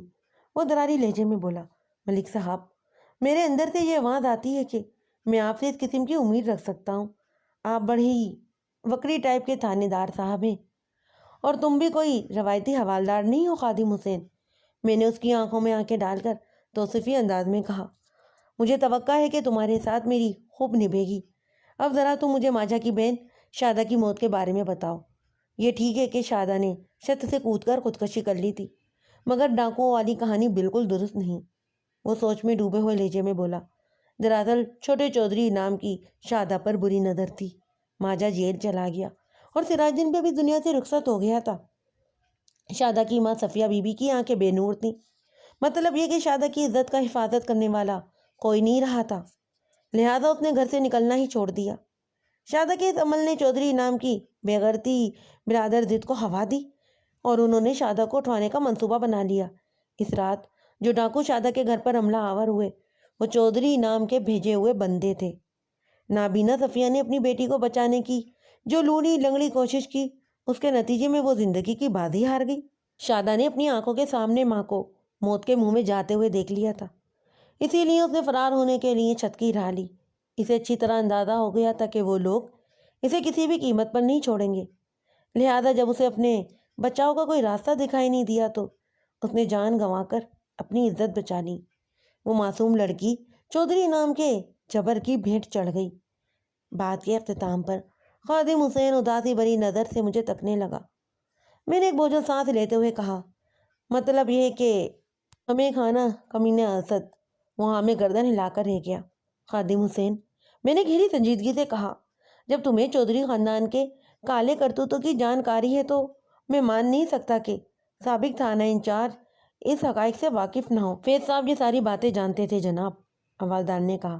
پھر انہوں نے چودھری فیروز اور اس کے کھجر صغیر چودھری انعام کے خلاف کوئی کارروائی کیوں نہیں کی؟ میں نے خفگی آمیز لہجے میں سوال کیا۔ میں سمجھتا ہوں کہ اس کے دوست باپ تھے۔ ایک تو ان ساری باتوں کا پتہ شادہ کی موت کے کافی عرصے بعد پتہ چلا تھا، اور دوسرے خادم حسین ایک چاٹ بھرے انداز میں بولتے بولتے رکا تو میں نے پاردار آواز میں کہا، دوسرا سبب کیا تھا؟ میں نے یہ محسوس کیا تھا کہ فیض صاحب اپنے دل میں چودھری فیروز کے لیے نرم گوشہ رکھتے تھے۔ حوالدار نے بتایا وہ اکثر چودھری صاحب سے ملنے حویلی بھی جایا کرتے تھے۔ میں سمجھ گیا خادم حسین، میں نے سوچ میں ڈوبے ہوئے لہجے میں کہا۔ جب قانون کے ہی محافظ مجرموں کے کالے کرتوتوں پر پردہ ڈالنے کا کام سنبھال لیں تو پھر معاشرے میں اسی نوعیت کے ظالمانہ واقعات رونما ہونے لگتے ہیں۔ لیکن میں فیض محمد نہیں، ملک صفدر حیات ہوں۔ مجرموں کے لیے میرے دل و دماغ میں رتی بھر بھی گنجائش نہیں ہے۔ میری بات سمجھ میں آ رہی ہے نا؟ چنگی طرح سمجھ گیا ہوں ملک صاحب، وہ بڑی عزم سے بولا۔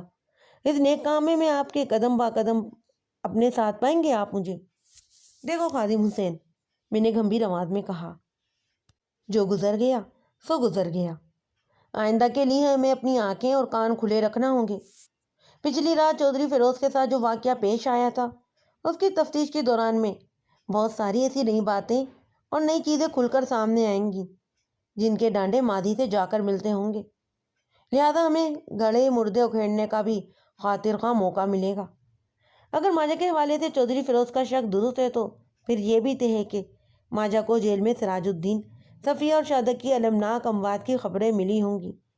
اسی لیے اس نے چودھری فیروز کو اپنے انتقام کا نشانہ بنایا ہے۔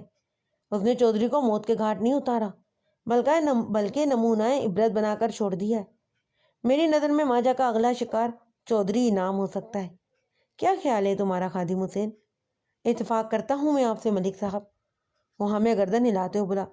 اس سنگین حقیقت کا اندازہ چودھری فیروز کو بھی ہوگا۔ چودھری فیروز کے اندازوں کی تو ہمیں فکر نہیں کرنا چاہیے، میں نے ڈو ٹوک الفاظ میں کہا۔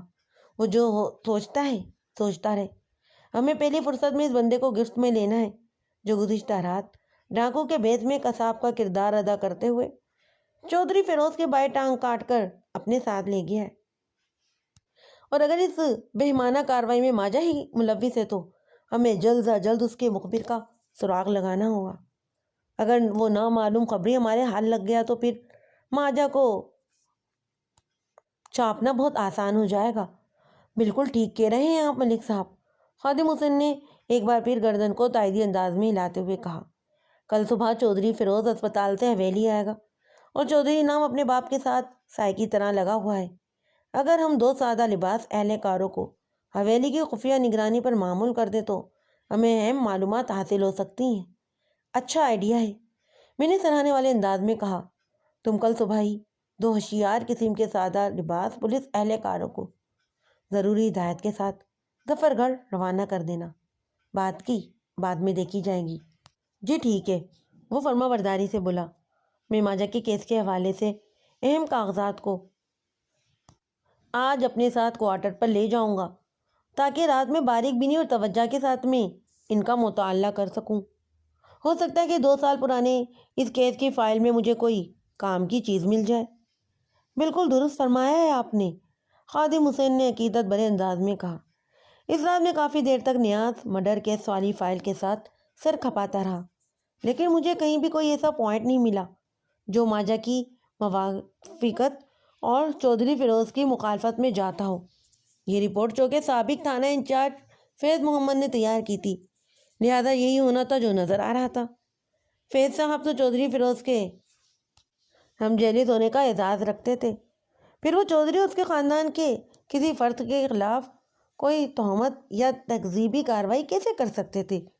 ان زہر آلود خیالات نے میری طبیعت خراب کر دی۔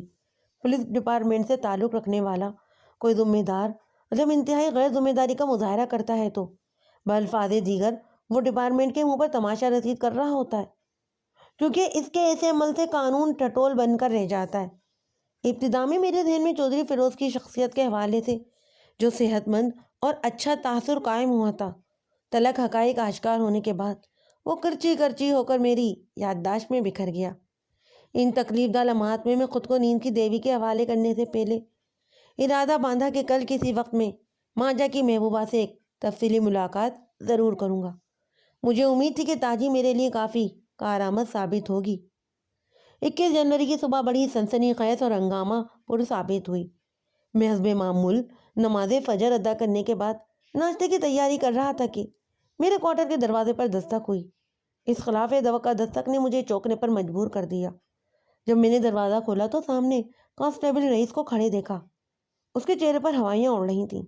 کیا بات ہے رئیس، تم اس قدر گھبرائے ہوئے کیوں ہو؟ میں نے تشویش بھرے لہجے میں پوچھا تھا۔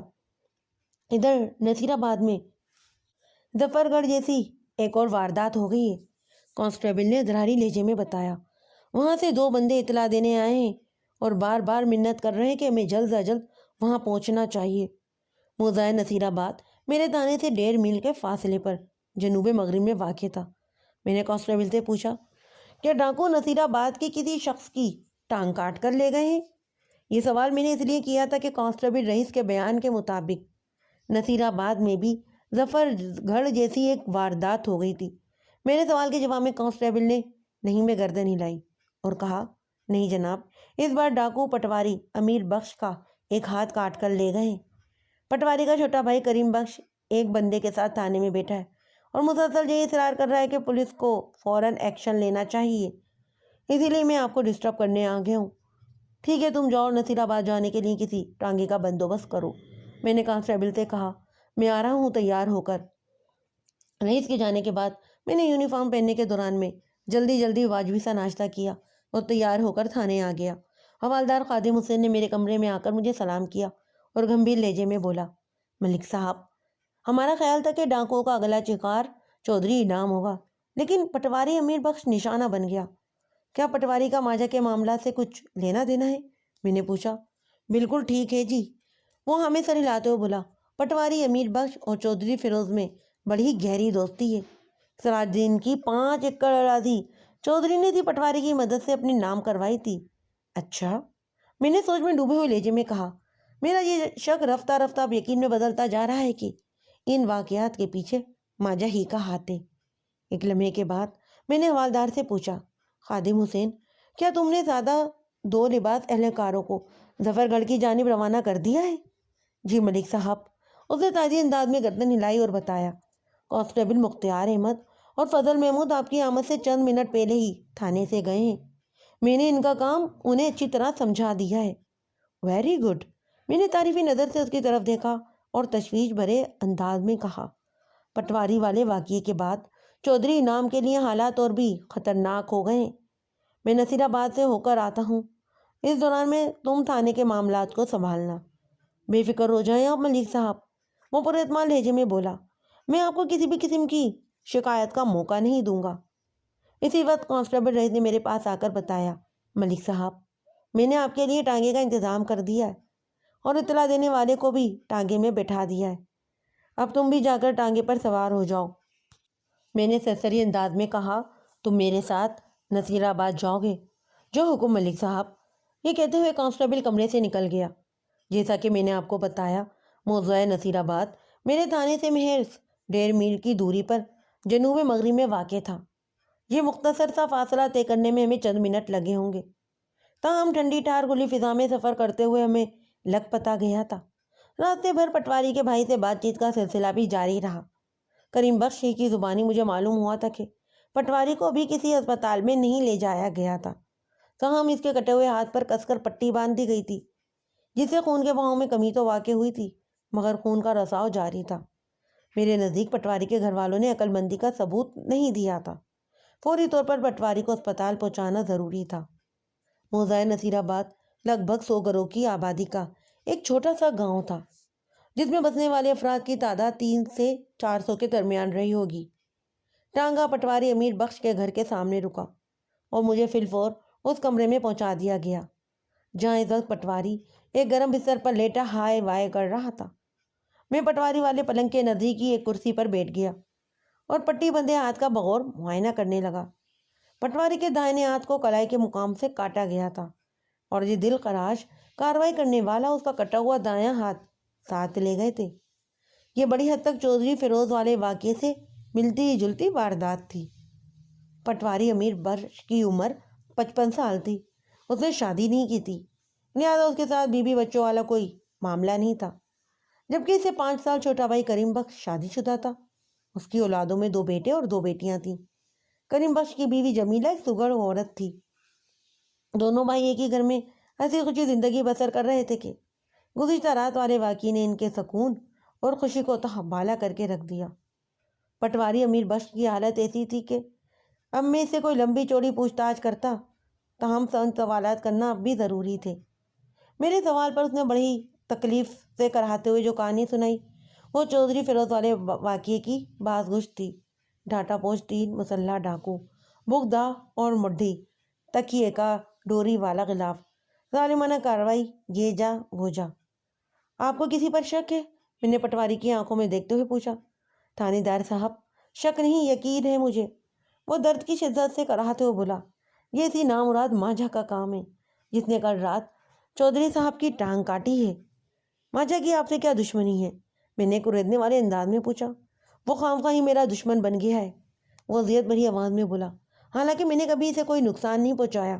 ماجھا کا باپ چودھری صاحب کا مقروض تھا اور قرض لیتے وقت سراج الدین اپنی 5 ایکڑ اراضی کے زمین کے کاغذات چودھری صاحب کے پاس رکھوائے تھے۔ ایسی ضمانت کا مطلب یہی ہوتا ہے کہ اگر قرض دار قرض کی رقم واپس نہ کر سکے تو قرض خواہ اس کی گروی رکھی ہوئی چیز کا مالک بن جاتا ہے۔ میں نے تو صرف قانونی کارروائی میں چودھری صاحب کی مدد کی تھی، اس میں میرا کیا قصور تھا تھانے دار صاحب؟ مجھے ان سوالوں کا جواب بھی مل گیا تھا جو میں نے پٹواری سے پوچھے بھی نہیں تھے، لہٰذا میں نے فوری طور پر گھائل پٹواری کو کانسٹیبل رئیس کی نگرانی میں ضروری علاج معالجے کے لیے اسپتال روانہ کر دیا اور خود کریم بخش کے ساتھ مصروف ہو گیا۔ کریم بخش 9 صدی کا سفر طے کر چکا تھا۔ وہ درمیانے قد کا مالک ایک فرباز شخص تھا۔ اس کے پاس 20 ایکڑ زرعی اراضی تھی۔ زراعت کے تمام معاملات میں اس کے دونوں بیٹے منظور اور سعید بھی اس کی مدد کرتے تھے۔ منظور کی عمر 20 سال تھی جبکہ سعید 18 سال کا تھا۔ آسیہ اور مریم اپنے بھائیوں سے چھوٹی تھیں جن کی عمریں علی و ترتیب 15 اور 10 سال تھیں۔ منظور اپنے زخمی تایا پٹواری امیر بخش کے ساتھ ہسپتال چلا گیا تھا جبکہ سعید میرے پاس موجود تھا۔ کیا پٹواری کے ساتھ یہ حادثہ اسی کمرے میں پیش آیا ہے؟ میں نے سوال کرنے کے بعد باری باری باپ بیٹے کی طرف دیکھا تھا۔ نہیں جناب، سعید نے نفی میں گردن ہلاتے ہوئے جواب دیا۔ تایا ابو اپنے کمرے میں سو رہے تھے جب یہ واقعہ پیش آیا۔ بعد میں ہم انہیں اٹھا کر یہاں لے آئے تاکہ ان کے زخمی ہاتھ کی مرہم پٹی کر سکیں، کریم بخش نے بتایا۔ ہم دونوں بھائی اگرچہ ایک ہی 4 دیواری کے اندر رہائش پذیر ہیں اور کھانا پینا بھی ایک ہی ساتھ ہے، لیکن امیر بھائی نے اپنے آرام کے لیے ایک الگ تھلگ کمرہ مخصوص کر رکھا ہے۔ ان کا سارا سامان، کپڑا لتا، کاغذات وغیرہ سب کچھ اسی کمرے میں رکھا ہوا ہے۔ اس وقت جہاں آپ بیٹھے ہوئے ہیں گھر کا یہ حصہ ہمارے استعمال میں ہے۔ میں اس الگ تھلگ کمرے کا معائنہ کرنا چاہتا ہوں جہاں پچھلی رات پٹواری صاحب سو رہے تھے۔ میں نے اٹھ کر کھڑے ہوتے ہوئے کہا، کیا آپ مجھے وہاں پر لے جا سکتے ہیں؟ کیوں نہیں جناب، آئیں آپ میرے ساتھ۔ کریم بخش بھی میرے ساتھ ہی اٹھ کر کھڑا ہو گیا۔ وہ مکان لگ بھگ 10 مرلہ زمین پر تعمیر کیا گیا تھا۔ کراچی والے اس مکان کے رقبے کو کم و بیش 300 گز سمجھ لیں۔ کریم بخش فیملی والا تھا اور اس کے فیملی ممبرز کی تعداد 6 تھی، لہٰذا مکان کے بیشتر حصے پر انہی لوگوں کا قبضہ تھا۔ پٹواری امیر بخش کے تصرف میں صرف ایک کمرہ ہی تھا۔ وہ مذکرہ کمرہ گھر کے داخلی دروازے کی جانب بنا ہوا تھا اور دوسرا بیٹھک تھی۔ بیٹھک کی طرح پٹواری والے کمرے میں داخلے کے لیے ایک دروازہ باہر کی سمت تھا۔ میں کریم بخش کے ساتھ گھر کے اندرونی حصے سے چلتے ہوئے اس کمرے تک پہنچا تھا، لہذا مذکرہ کمرے میں داخل ہونے کے لیے ہم نے اندرونی دروازہ استعمال کیا۔ وہ ایک کشادہ کمرہ تھا جس میں انسانوں کی آمد و شامت کے لیے 2 دروازے تھے اور روشنی و ہوا کے گزر کے لیے کھڑکی موجود تھی، جیسا کہ متاثرہ چودھری فیروز کی خوابگاہ تھی جہاں مبینہ طور پر ڈاکو نے اسے بائیں ٹانگ سے محروم کر دیا تھا، جبکہ یہاں پر پٹواری کی دائیں کلائی کو ہاتھ کے وجود سے بے نیاز کر دیا گیا تھا۔ یہ خاصا عجیب مگر دلچسپ اتفاق تھا۔ ایک اور قدر بھی اس قدر مشترک تھی کہ دونوں کے کمروں کے آگے کشادہ صحن تھا، یعنی چودھری کی خوابگاہ کے سامنے اور پٹواری کی خوابگاہ کے پہلو میں۔ پٹواری امیر بخش کے کمرے میں ایک دیوار کے ساتھ پلنگ بچھا ہوا تھا جس پر گرم بستر بھی نظر آ رہا تھا، تاہم اب تو اس بستر پر مجھے خون کے دھبے دکھائی نہیں دیے، البتہ کمرے کے فرش پر چوبی مڈھی پڑی تھی جس کے نزدیک دور دور تک خون پھیلا ہوا تھا۔ میں خون آلود فرش کا معائنہ کر ہی رہا تھا کہ کریم بخش نے دکھ بھرے لہجے میں مجھے بتایا۔ وہ ظالم لوگ امیر بھائی کا ہاتھ کاٹنے کے بعد انہیں ادھر ٹھنڈے فرش پر ہی تڑپتا ہوا چھوڑ گئے تھے۔ جب ہم نے یہاں آ کر دیکھا تو ان کا چہرہ تکیے کے غلاف میں چھپا ہوا تھا اور وہ تکلیف کی شدت سے بلبلا رہے تھے۔ پھر ہم انہیں اٹھا کر گھر کے دوسرے حصے میں لے گئے۔ کریم بخش اپنی بات مکمل کر چکا تو میں سوچنے لگا، حملہ آور ڈاکوؤں کو گدھے گھوڑے کی خوب پہچان تھی۔ پٹواری کا آپریشن کرنے کے بعد وہ اسے صبح پر ہی پھینک گئے تھے، جبکہ چودھری کی سرجری کے بعد وہ اسے گرم بستر پر لٹکا گئے تھے۔ مجھے کمرے میں ناگوار سی بدبو کا احساس ہو رہا تھا۔ جب سے میں اس کمرے میں داخل ہوا تھا یہ بو مسلسل میرے نتنوں پر دستک دے رہی تھی۔ پہلے تو میں یہی سمجھا کہ یہ فرش پر پھیلے ہوئے خون کی بو ہے، لیکن جلدی مجھے اندازہ ہو گیا کہ وہ محض بو نہیں تھی بلکہ بدبو تھی، ایک مخصوص بسانت۔ میں اس وقت اکڑو بیٹھ کر فرش کا معائنہ کر رہا تھا۔ ایک فوری خیال کے تحت میں نے پلنگ کے نیچے جھانک کر دیکھا۔ اگلے ہی لمحے بسانت کی چیز مجھے نظر آ گئی۔ یہ دیکھ کر میری حیرت کی کوئی انتہا نہیں رہی کہ پٹواری کے پلنگ کے نیچے ایک گھٹنے سے کٹی ہوئی ٹانگ پڑی تھی۔ اس عمر میں کسی شک و شبے کی اب تلاش نہیں کی جا سکتی تھی کہ وہ ادھوری ٹانگ ظفر گڑھ کے چودھری فیروز کے بدن کا حصہ تھی۔ میں اٹھ کر کھڑا ہو گیا اور کریم بخش کی طرف دیکھ کر بولا، اس پلنگ کو ہٹانے میں مدد کرو میری۔ مذکرہ پلنگ خاصا وزنی تھا، ورنہ میں اکیلا ہی اسے گھسیٹ لیتا۔ کریم بخش کوئی سوال کیے بغیر میرے حکم کی تعمیل میں لگ گیا۔ دیکھتے ہی دیکھتے ہم دونوں نے پلنگ کو اٹھا کر دوسری جگہ پر رکھ دیا۔ اگلے ہی لمحے کریم بخش کے حلق سے ایک حیرت بھری آواز نکلی تھی، تھانے دار صاحب، کیا ہے یہ تمہارے بھائی امیر بخش کے عزیز از جان دوست چودھری فیروز کی ٹانگ کا وہ حصہ ہے جو پچھلی رات ڈاکوؤں نے حویلی میں کاٹی تھی۔ میں نے سنسناتے ہوئے لہجے میں کریم بخش کو بتایا۔ اب آپ خود ہی اندازہ لگا لو کہ آپ کے بھائی کا کٹا ہوا ہاتھ کہاں پایا جائے گا۔ وہ بے ساختہ بولا، جہاں ماجہ تیسری کارروائی کرے گا۔ بالکل درست۔ میں نے ستائشی نظر سے اس کی طرف دیکھا۔ آپ ایک ذہین انسان ہیں۔ اب جلدی سے کوئی ایسا تھیلا یا بوری لے آؤ جس میں اس کٹی ہوئی بدبودار ٹانگ کو بند کیا جا سکے۔ جی ٹھیک ہے۔ یہ کہتے ہوئے وہ کمرے سے نکل گیا۔ میں نے گزشتہ رات اسپتال میں چودھری فیروز سے تفصیلی ملاقات کی تھی، اسی لیے میں اس ٹانگ کو دیکھتے ہی پہچان گیا تھا، کیونکہ چودھری کو لباس تبدیل کیے بغیر ایمرجنسی میں اسپتال پہنچایا گیا تھا۔ اس ادھوری بے جان ٹانگ پر وہی لباس تھا جو چودھری نے زیب تن کر رکھا تھا۔ 2 منٹ سے پہلے کریم بخش لوٹ آیا۔ سعید اور بوری مجھے ایک ساتھ نظر آئی تو میں نے سکھ بھری سانس لی۔ کریم بخش، یہ تم نے بہت اچھا کیا کہ کھاد والی خالی بوری اٹھا لائے ہو۔ کٹی ہوئی ٹانگ کی بسانت ہاتھ کی مخصوص منہ میں دفن ہو کر اپنا وجود کھو دے گی۔ اب تم لوگ جلدی سے ادھوری ٹانگ کو کھاد والی بوری میں قید کر کے بوری کے منہ کو اچھی طرح بند کر دو۔ آئندہ 10 منٹ میں ان باپ بیٹے نے میری ہدایت کے مطابق چودھری فیروز کی کٹی ہوئی ٹانگ کو پیک کر کے گھر کے صحن میں ایک طرف رکھ دیا۔ اس کے بعد کریم بخش کا بیٹا سعید وہاں سے چلا گیا۔ میں نے دوبارہ سے کمرے کا جائزہ لیا۔ اس الماری میں کیا ہے؟ میں نے ایک دیوار کے ساتھ استدادہ چوبی الماری کی جانب اشارہ کرتے ہوئے پوچھا۔ امیر بھائی اس الماری میں اپنے ضروری کاغذات رکھتے ہیں، جیسا کہ مختلف فائلیں اور دیگر دستاویزات۔ اس نے بتایا اس کی چابی بھائی صاحب کے پاس ہی ہوتی ہے، اس لیے میں الماری کو کھول کر آپ کو نہیں دکھا سکتا۔ اس کی ضرورت بھی نہیں ہے کریم بخش، مجھے آپ کی بات پر بھروسہ ہے۔ میں نے کہا، آپ کے بھائی کوئی معمولی انسان نہیں، وہ ایک پٹواری ہیں۔ زمین و جائیداد کے کاغذات سے ان کا صبح و شام کا واسطہ ہے۔ میں ان کے کام کو سمجھ سکتا ہوں۔ تھانے دار صاحب، اس نے کہا، اگر آپ ہم لوگوں پر ایک مہربانی کر دیں تو ہم آپ کا یہ احسان زندگی بھر یاد رکھیں گے۔ بات کے اختتام پر اس نے دونوں ہاتھ جوڑ لیے۔ مجھے اس کی حالت پر بہت ترس آیا۔ اس کے چہرے اور آنکھوں سے بے پناہ کرب جھلکتا تھا۔ اس نے ٹھہرے ہوئے لہجے میں کہا، کریم بخش، اس انداز میں خوش آمد کرنے کی ضرورت نہیں۔ صاف صاف بتاؤ، آپ مجھ سے کیا چاہتے ہو؟ اگر قانون کے دائرے میں رہتے ہو میرے لیے ممکن ہوا تو میں ضرور مدد کروں گا تمہاری۔ ماجہ کی اصل دشمنی چودھری فیروز سے ہے، وہ وضاحت کرتے ہوئے بولا۔ چودھری کا امیر بھائی سے بہت میل ملاپ ہے، اسی لیے وہ بھائی کے خلاف ہو گیا ہے۔ آپ ماجہ کی اس مخالفت کو بس ایسے ہی سمجھ لیں۔ میں نے گہری نظر سے کریم بخش کی طرف دیکھا اور ٹٹولنے والے لہجے میں پوچھا، ماجا کی چودھری فیروز سے کیا دشمنی ہے؟ دیکھیں جی، میں تو اپنے کام سے کام رکھنے والا ایک سیدھا سادہ زمیندار ہوں، اس لیے خام خواہ کے معاملات میں نہیں پڑتا۔ وہ گہری سنجیدگی سے بولا، لیکن امیر بھائی کا کام ایسا ہے کہ انہیں ہر قسم کے لوگوں سے ملنا پڑتا ہے، جس میں اچھے برے سبھی شامل ہیں۔ ان سے تو گھر پر ملاقات کرنے بھی کئی افراد آتے ہیں۔ یہ کرسیاں انہوں نے اپنے ملاقاتیوں کے لیے ہی تو لگا رکھی ہیں۔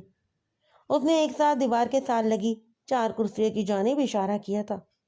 کمرے میں داخل ہوتے ہی مذکرہ کرسیوں پر بھی میری نگاہ پڑی تھی، اور میں نے سوچا تھا کہ کریم بخش سے اس بارے میں بھی سوال کروں گا، لیکن ادھوری ٹانگ کی بازیابی نے میری توجہ اپنی جانب کر لی تھی، اور میں کریم بخش سے پوچھنا ہی بھول گیا۔ کریم بخش کے نامکمل جواب پر میں نے کہا، آپ نے مجھے ماجا اور چودھری فیروز کی دشمنی کے بارے میں نہیں بتایا۔ اسی طرف آ رہا تھا میں، وہ دراری لہجے میں بولا، لیکن آپ مجھ سے وعدہ کریں کہ چودھری کو اس بارے میں کچھ نہیں بتائیں گے۔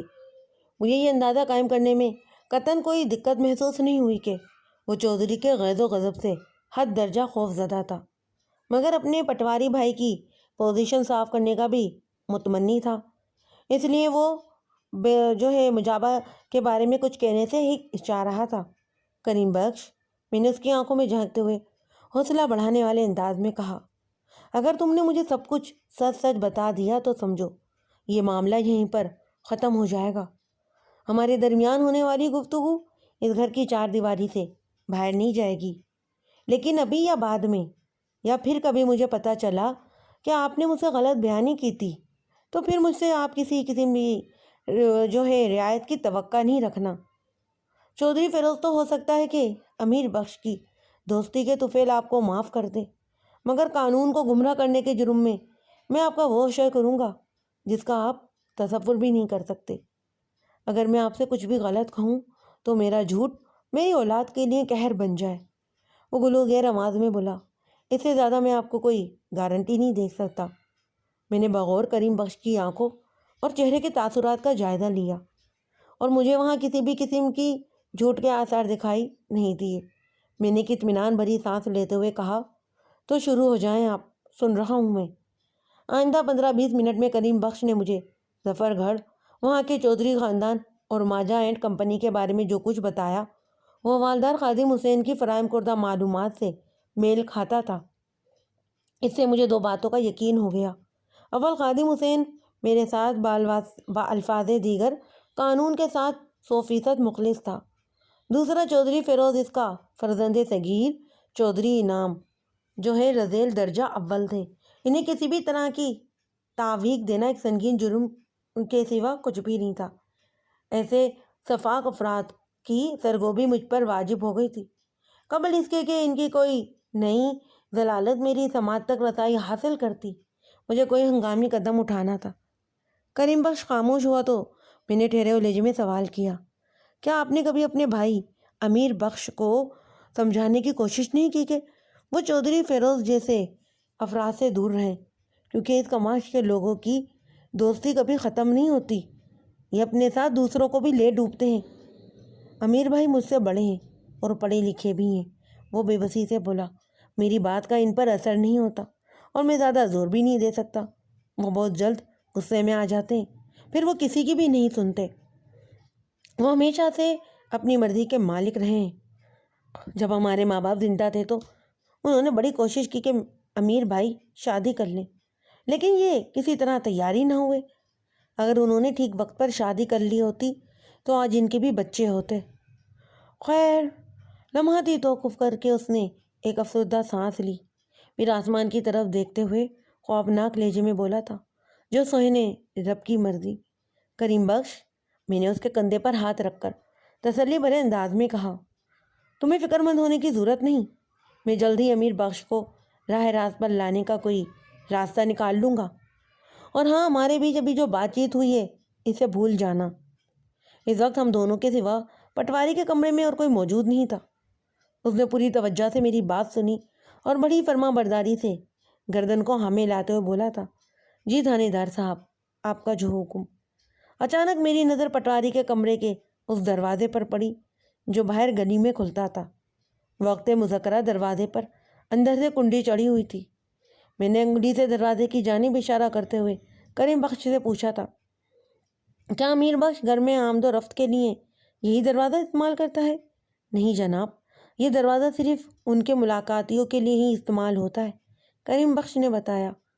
بھائی گھر میں داخلے کے دروازے ہی سے آتے اور جاتے ہیں، جیسا کہ ہم سب کرتے ہیں۔ پھر گھر سے اپنے کمرے میں جانے کے لیے وہ یہ دروازہ استعمال کرتے ہیں۔ اس نے کمرے کے پہلو والے گھر کی سمت کھلنے والے دروازے کی طرف اشارہ کیا، پھر اپنی بات مکمل کرتے ہوئے بتایا۔ جب کوئی بندہ اپنے کسی کام سے بھائی کے پاس آتا ہے تو وہ اس کے لیے بیرونی دروازہ کھولتے ہیں تاکہ گھر میں پردے کے معاملات متاثر نہ ہوں۔ آج کسی وقت آپ لوگوں کو پتہ چلا کہ امیر بخش کے ساتھ کوئی اذیت ناک حادثہ پیش آ چکا ہے؟ میں نے کریم بخش کی آنکھوں میں دیکھتے ہوئے سوال کیا۔ اس وقت فجر کی اذانیں ہو رہی تھیں۔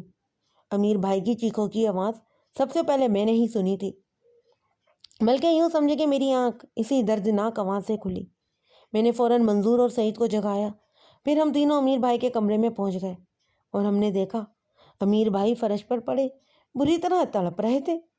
انہوں نے بائیں ہاتھ سے اپنی دائیں کلائی کو پکڑ رکھا تھا اور اس کلائی پر ہاتھ کہیں دکھائی نہیں دے رہا تھا، بلکہ کلائی کے مقام سے خون نکل کر کمرے کے فرش پر پھیر رہا تھا۔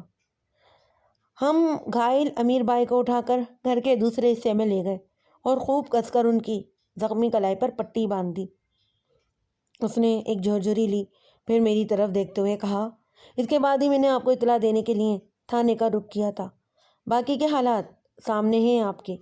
کریم بخش اچھی طرح سوچ سمجھ کر میرے آخری سوال کا جواب دیں، میں نے اس کی آنکھوں میں دیکھتے ہوئے کہا تھا۔ جب آپ باپ بیٹے امیر بخش کی چیخیں سن کر اس کمرے میں پہنچے تو کمرے کا گلی کی طرف کا دروازہ بند تھا یا کھلا ہوا تھا؟ اس دروازے کے دونوں پٹ کھلے ہوئے تھے۔ میں نے اسی دروازے کو بند کر کے کنڈی لگا دی تھی۔ حملہ آوروں کا کھیل میری سمجھ میں آ گیا تھا۔ ان لوگوں میں کوئی ایسا شخص بھی شامل تھا جسے امیر بخش اچھی طرح جانتا تھا، اور اسی نامعلوم شخص کی آواز پر پٹواری نے کمرے کا دروازہ کھولا ہوگا۔ یا یہ بھی ہو سکتا تھا کہ ان ڈاکوؤں میں سے کسی نے کمال ہوشیاری سے پٹواری کے کسی شناسا بندے کی آواز کی نقل کر کے پٹواری سے دروازہ کھلوا لیا ہو۔ اب اس معاملے کی حقیقت پٹواری کے تفصیلی انٹرویو کے بعد ہی کھل کر سامنے آ سکتی تھی۔ میں نے نصیر آباد کو خیر بات کہا اور چودھری فیروز کی پیک ٹانگ کو لے کر تھانے کی سمت روانہ ہو گیا۔ میرا ارادہ تو ظفر گڑھ جانے کا تھا، لیکن تھانہ چونکہ راستے میں پڑتا تھا، اس لیے میں نے خادم حسین کو ٹچ کرنا ضروری سمجھا، کیونکہ اس کیس کے حوالے سے میرے ذہن میں جس منصوبہ بندی کا عمل جاری تھا اس کے بارے میں خادم حسین کو آگاہ کرنا بہت ضروری تھا۔ میں نے جو کچھ سوچ لیا تھا اسے عملی جامہ پہنانے کے لیے مختلف مراحل پر مجھے خادم حسین کے پرخلوص تعاون کی ضرورت تھی، لہذا اس منصوبے کی جزیات سے واقف ہونا نہایت ہی اہم تھا۔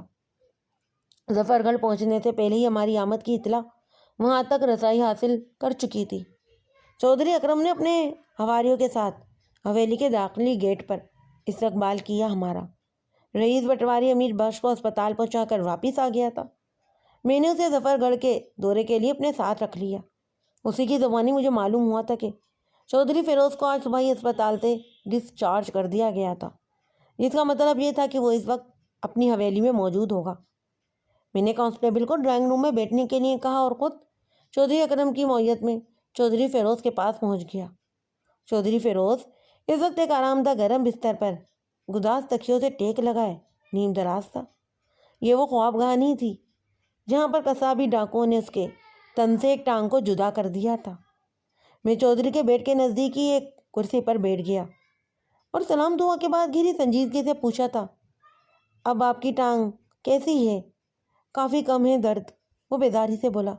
میں بہت ہمت والا ہوں ملک صاحب، اتنی آسانی سے ہمت نہیں ہاروں گا، بس ذرا میری طبیعت ٹھیک ہو جائے، پھر میں خود اس حرام زادے ماجا کو ڈھونڈ کر کتے کی موت ماروں گا۔ اس حرام زادے نے مجھے میری زندگی بھر کے لیے بیساکھی کا محتاج بنا دیا ہے۔ اگر وہ میری کٹی ہوئی ٹانگ کو ادھر ہی چھوڑ جاتا تو شاید ڈاکٹر کسی آپریشن کے ذریعے میری ٹانگ کو جوڑ دیتے۔ چودھری اکرم مجھے فیروز کے پاس چھوڑ کر وہاں سے چلا گیا تھا۔ اس وقت میرے اور چودھری فیروز کے سوا کمرے میں کوئی موجود نہیں تھا۔ میں نے چودھری کی بات مکمل ہونے پر کہا، آپ کی گمشدہ ٹانگ کو میں نے تلاش کر لیا ہے، مگر اس کی حالت ایسی نہیں کہ کسی معجزے کے بارے میں سوچا جا سکے۔ ویسے آپ کی ٹانگ کو گھٹنے کے مقام پر جس بے دردی سے کاٹا گیا تھا، اس کو دیکھتے ہوئے کوئی بھی ڈاکٹر آپ کے لیے کچھ نہیں کر سکتا تھا۔ پتہ نہیں چودھری نے میری بات سنی بھی تھی یا نہیں۔ میرے خاموش ہونے پر اس نے اضطرابی لہجے میں سوال کیا، آپ کو میری ٹانگ کہاں سے ملی؟ کہاں ہے وہ اس وقت؟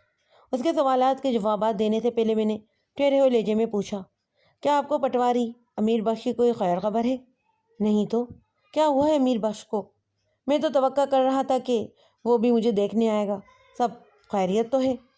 یہ بات تو صاف ہو گئی کہ پٹواری کو پیش آنے والے حادثے کی خبر ابھی تک ظفر گڑھ نہیں پہنچی تھی۔ میں نے چودھری فیروز کی آنکھوں میں جھانکتے ہوئے گہری سنجیدگی سے کہا، امیر بخش ابھی چند روز تک تو آپ کی خبر گیری کے لیے نہیں آ سکے گا، کیونکہ اسے خود تیمہ داری کی ضرورت پیش آ گئی ہے۔ وہ اس وقت اسی اسپتال میں ہے جہاں سے آپ ڈسچارج ہوئے۔ کیا ماجا نے امیر بخش کی ٹانگ بھی کاٹ ڈالی ہے؟ وہ وحشت زدہ انداز میں مجھے دیکھنے لگا۔ نہیں، اس کا دایاں ہاتھ کلائی پر سے کاٹا گیا ہے۔ میں نے چودھری کی دہشت کی چار چاند لگاتے ہوئے بتایا، میں نے آج نذیر آباد جا کر اسے اسپتال بھیجا ہے۔ آپ کی کٹی ہوئی ٹانگ مجھے امیر بخش کے پلنگ کے نیچے پڑی ملی ہے۔ میں اسے ایک بوری میں بند کر کے ساتھ لایا ہوں۔ وہ بوری باہر ٹانگے میں رکھی ہوئی ہے۔ لمحاتی توقف کر کے میں نے چاروں جانب متلاشی نگاہ دوڑائی، پھر معائنہ خیز انداز میں سوال کیا، آپ کا چھوٹا بیٹا چودھری انعام مجھے کہیں دکھائی نہیں دے رہا؟ کیا وہ حویلی سے باہر گیا ہوا ہے؟ میں نے حوالدار خادم حسین کے ساتھ مل کر جو ماسٹر پلان تیار کیا تھا اس پر عمل کرنے کا آغاز شروع کر دیا تھا۔ میں نے چودھری نے حیرت اور رجھن کے ملے جلے تاثرات کے ساتھ میری بات سنی، پھر تشویش بھرے لہجے میں پوچھا، ملک صاحب آپ نے انعام کا کیوں پوچھا ہے؟ مجھے آپ کے اندازے سے کافی ڈر محسوس ہو رہا ہے۔ یہ معاملہ ہے ہی ڈرنے والا چودھری صاحب، میں نے اس کے چہرے پر نگاہ جما کر کہا تھا۔ میرا مشورہ ہے کہ آپ چودھری انعام کو چند روز تک حویلی سے باہر نہ جانے دیں، بلکہ اسے اپنی آنکھوں کے سامنے رکھیں تو زیادہ اچھا ہے۔ اس کے ساتھ ہی حویلی کے اندر محافظوں کی تعداد میں بھی اضافہ کر دیں، خاص طور پر رات میں کڑی پہرے داری کا معقول انتظام ہونا بہت ضروری ہے۔ یہ بھی تو بتائیں کہ معاملہ کیا ہے؟ جہاں تک میرا ذہن کام کرتا ہے ماجا کا اگلا شکار چودھری انعام ہو سکتا ہے، میں نے سنسناتے ہوئے لہجے میں کہا۔ وہ نامراد انعام کے ساتھ کوئی بھی درندگی کر کے پٹواری کا کٹا ہوا دایاں ہاتھ انعام کے پاس چھوڑ کر 9-2-11 ہو جائے گا۔ یہ کیا کہہ رہے ہیں آپ ملک صاحب؟ وہ حد درجہ پریشانی کے عالم میں بولا۔ انعام نے اس شیطان کا کیا بگاڑا ہے؟ قبل اس کے کہ میں چودھری فیروز کے سوال کا جواب دیتا، اکرم ایک ملازم صورت شخص کے ساتھ کمرے میں داخل ہوا۔ یہ سب میری خاطر داری کے لیے تھا۔ اکرم کی ہدایت پر جب ملزم نے وہ کنگ سائز ٹرے میرے نزدیک ایک چوبی میز پر سجا دی تو چودھری فیروز نے اپنے بیٹے سے پوچھا تھا، اکرم کہاں ہے انعام؟ ابا جی وہ باہر نکلا ہوا ہے، اکرم نے احترام بھرے لہجے میں جواب دیا۔ وہ جہاں بھی ہے اسے ڈھونڈ کر فوراً میرے پاس بھیجو، چودھری نے اضطراری لہجے میں کہا، مجھے اس سے کوئی ضروری کام ہے۔ جی ابا جی، وہ فرما برداری سے بولا۔ اکرم اور ملازم کے جانے کے بعد چودھری نے مجھ سے مخاطب ہوتے ہوئے کہا، ملک صاحب آپ کھانا پینا جاری رکھیں اور مجھے بتائیں کہ ماجا کی انعام سے کیا دشمنی ہے؟ سچ کیا ہے یہ تو آپ مجھے بتائیں گے چودھری صاحب، اور میں صرف آپ کی بات پر یقین کروں گا، کیونکہ آپ میری نظر میں نہایت ہی معتبر اور محترم ہیں۔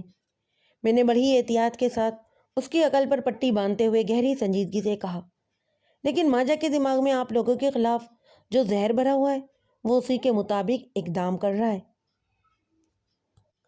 پھر میں نے کسی بھی تکلف کو خاطر میں نہ لاتے ہوئے اللہ کی عظیم نعمتوں سے انصاف کا امر جاری کیا اور نہایت ہی مختصر الفاظ میں چودھری فیروز کو آئینہ دکھا دیا۔ میری بات سن کر چودھری کے چہرے پر زلزلے کے آثار پیدا ہوئے اور وہ غضبناک لہجے میں بولا، لگتا ہے کہ اس احمق کا دماغ خراب ہو گیا ہے۔ وہ جیل سے فرار ہو کر خود کو کوئی سلطانہ ڈاکو یا ملنگی سمجھنے لگا ہے۔ میری نظر میں وہ ایک تھرڈ کلاس اور کم ظرف انسان ہے جو یوں رات کی تاریکی میں چھپ کر سنگین وارداتیں کرتا پھر رہا ہے۔ یہ اس کی بصالت نہیں، گھٹیا پن ہے۔ ایک بار وہ میرے ہتھے چڑھ جائے تو میں اس کمین کو ایسا پاٹ پڑاؤں گا کہ اس کی آنے والی 7 نسلیں آتے جاتے وہ لوگوں کو روک کر پوچھیں گی کہ ہمارا ابا کون ہے۔ اپنے حواس اور اعصاب کو قابو میں رکھیں آپ چودھری صاحب۔ میں نے ہاتھ کو روکے بغیر بڑی اپنائیت بھرے لہجے میں کہا، آپ کا پرسکون رہنا صحت کے لیے بہت ضروری ہے۔ میں نے کہا نا، میں اس بات پر یقین کروں گا جو آپ کے منہ سے نکلے گی۔ ماجا کیا سوچتا پھر رہا ہے اس کی مجھے بالکل پرواہ نہیں۔ آپ کو تو اسی لیے بتا دیا ہے کہ مخالف پارٹی کی ذہنیت عیاں ہو جائے آپ پر۔ یہ امکان میرے ذہن میں تھا کہ کہیں چودھری یہ نہ پوچھ بیٹھے کہ مجھے مانجا کی منصوبہ بندی کا علم کیسے ہوا، لیکن خیریت گزری کہ اس نے ایسا کوئی سوال نہیں کیا۔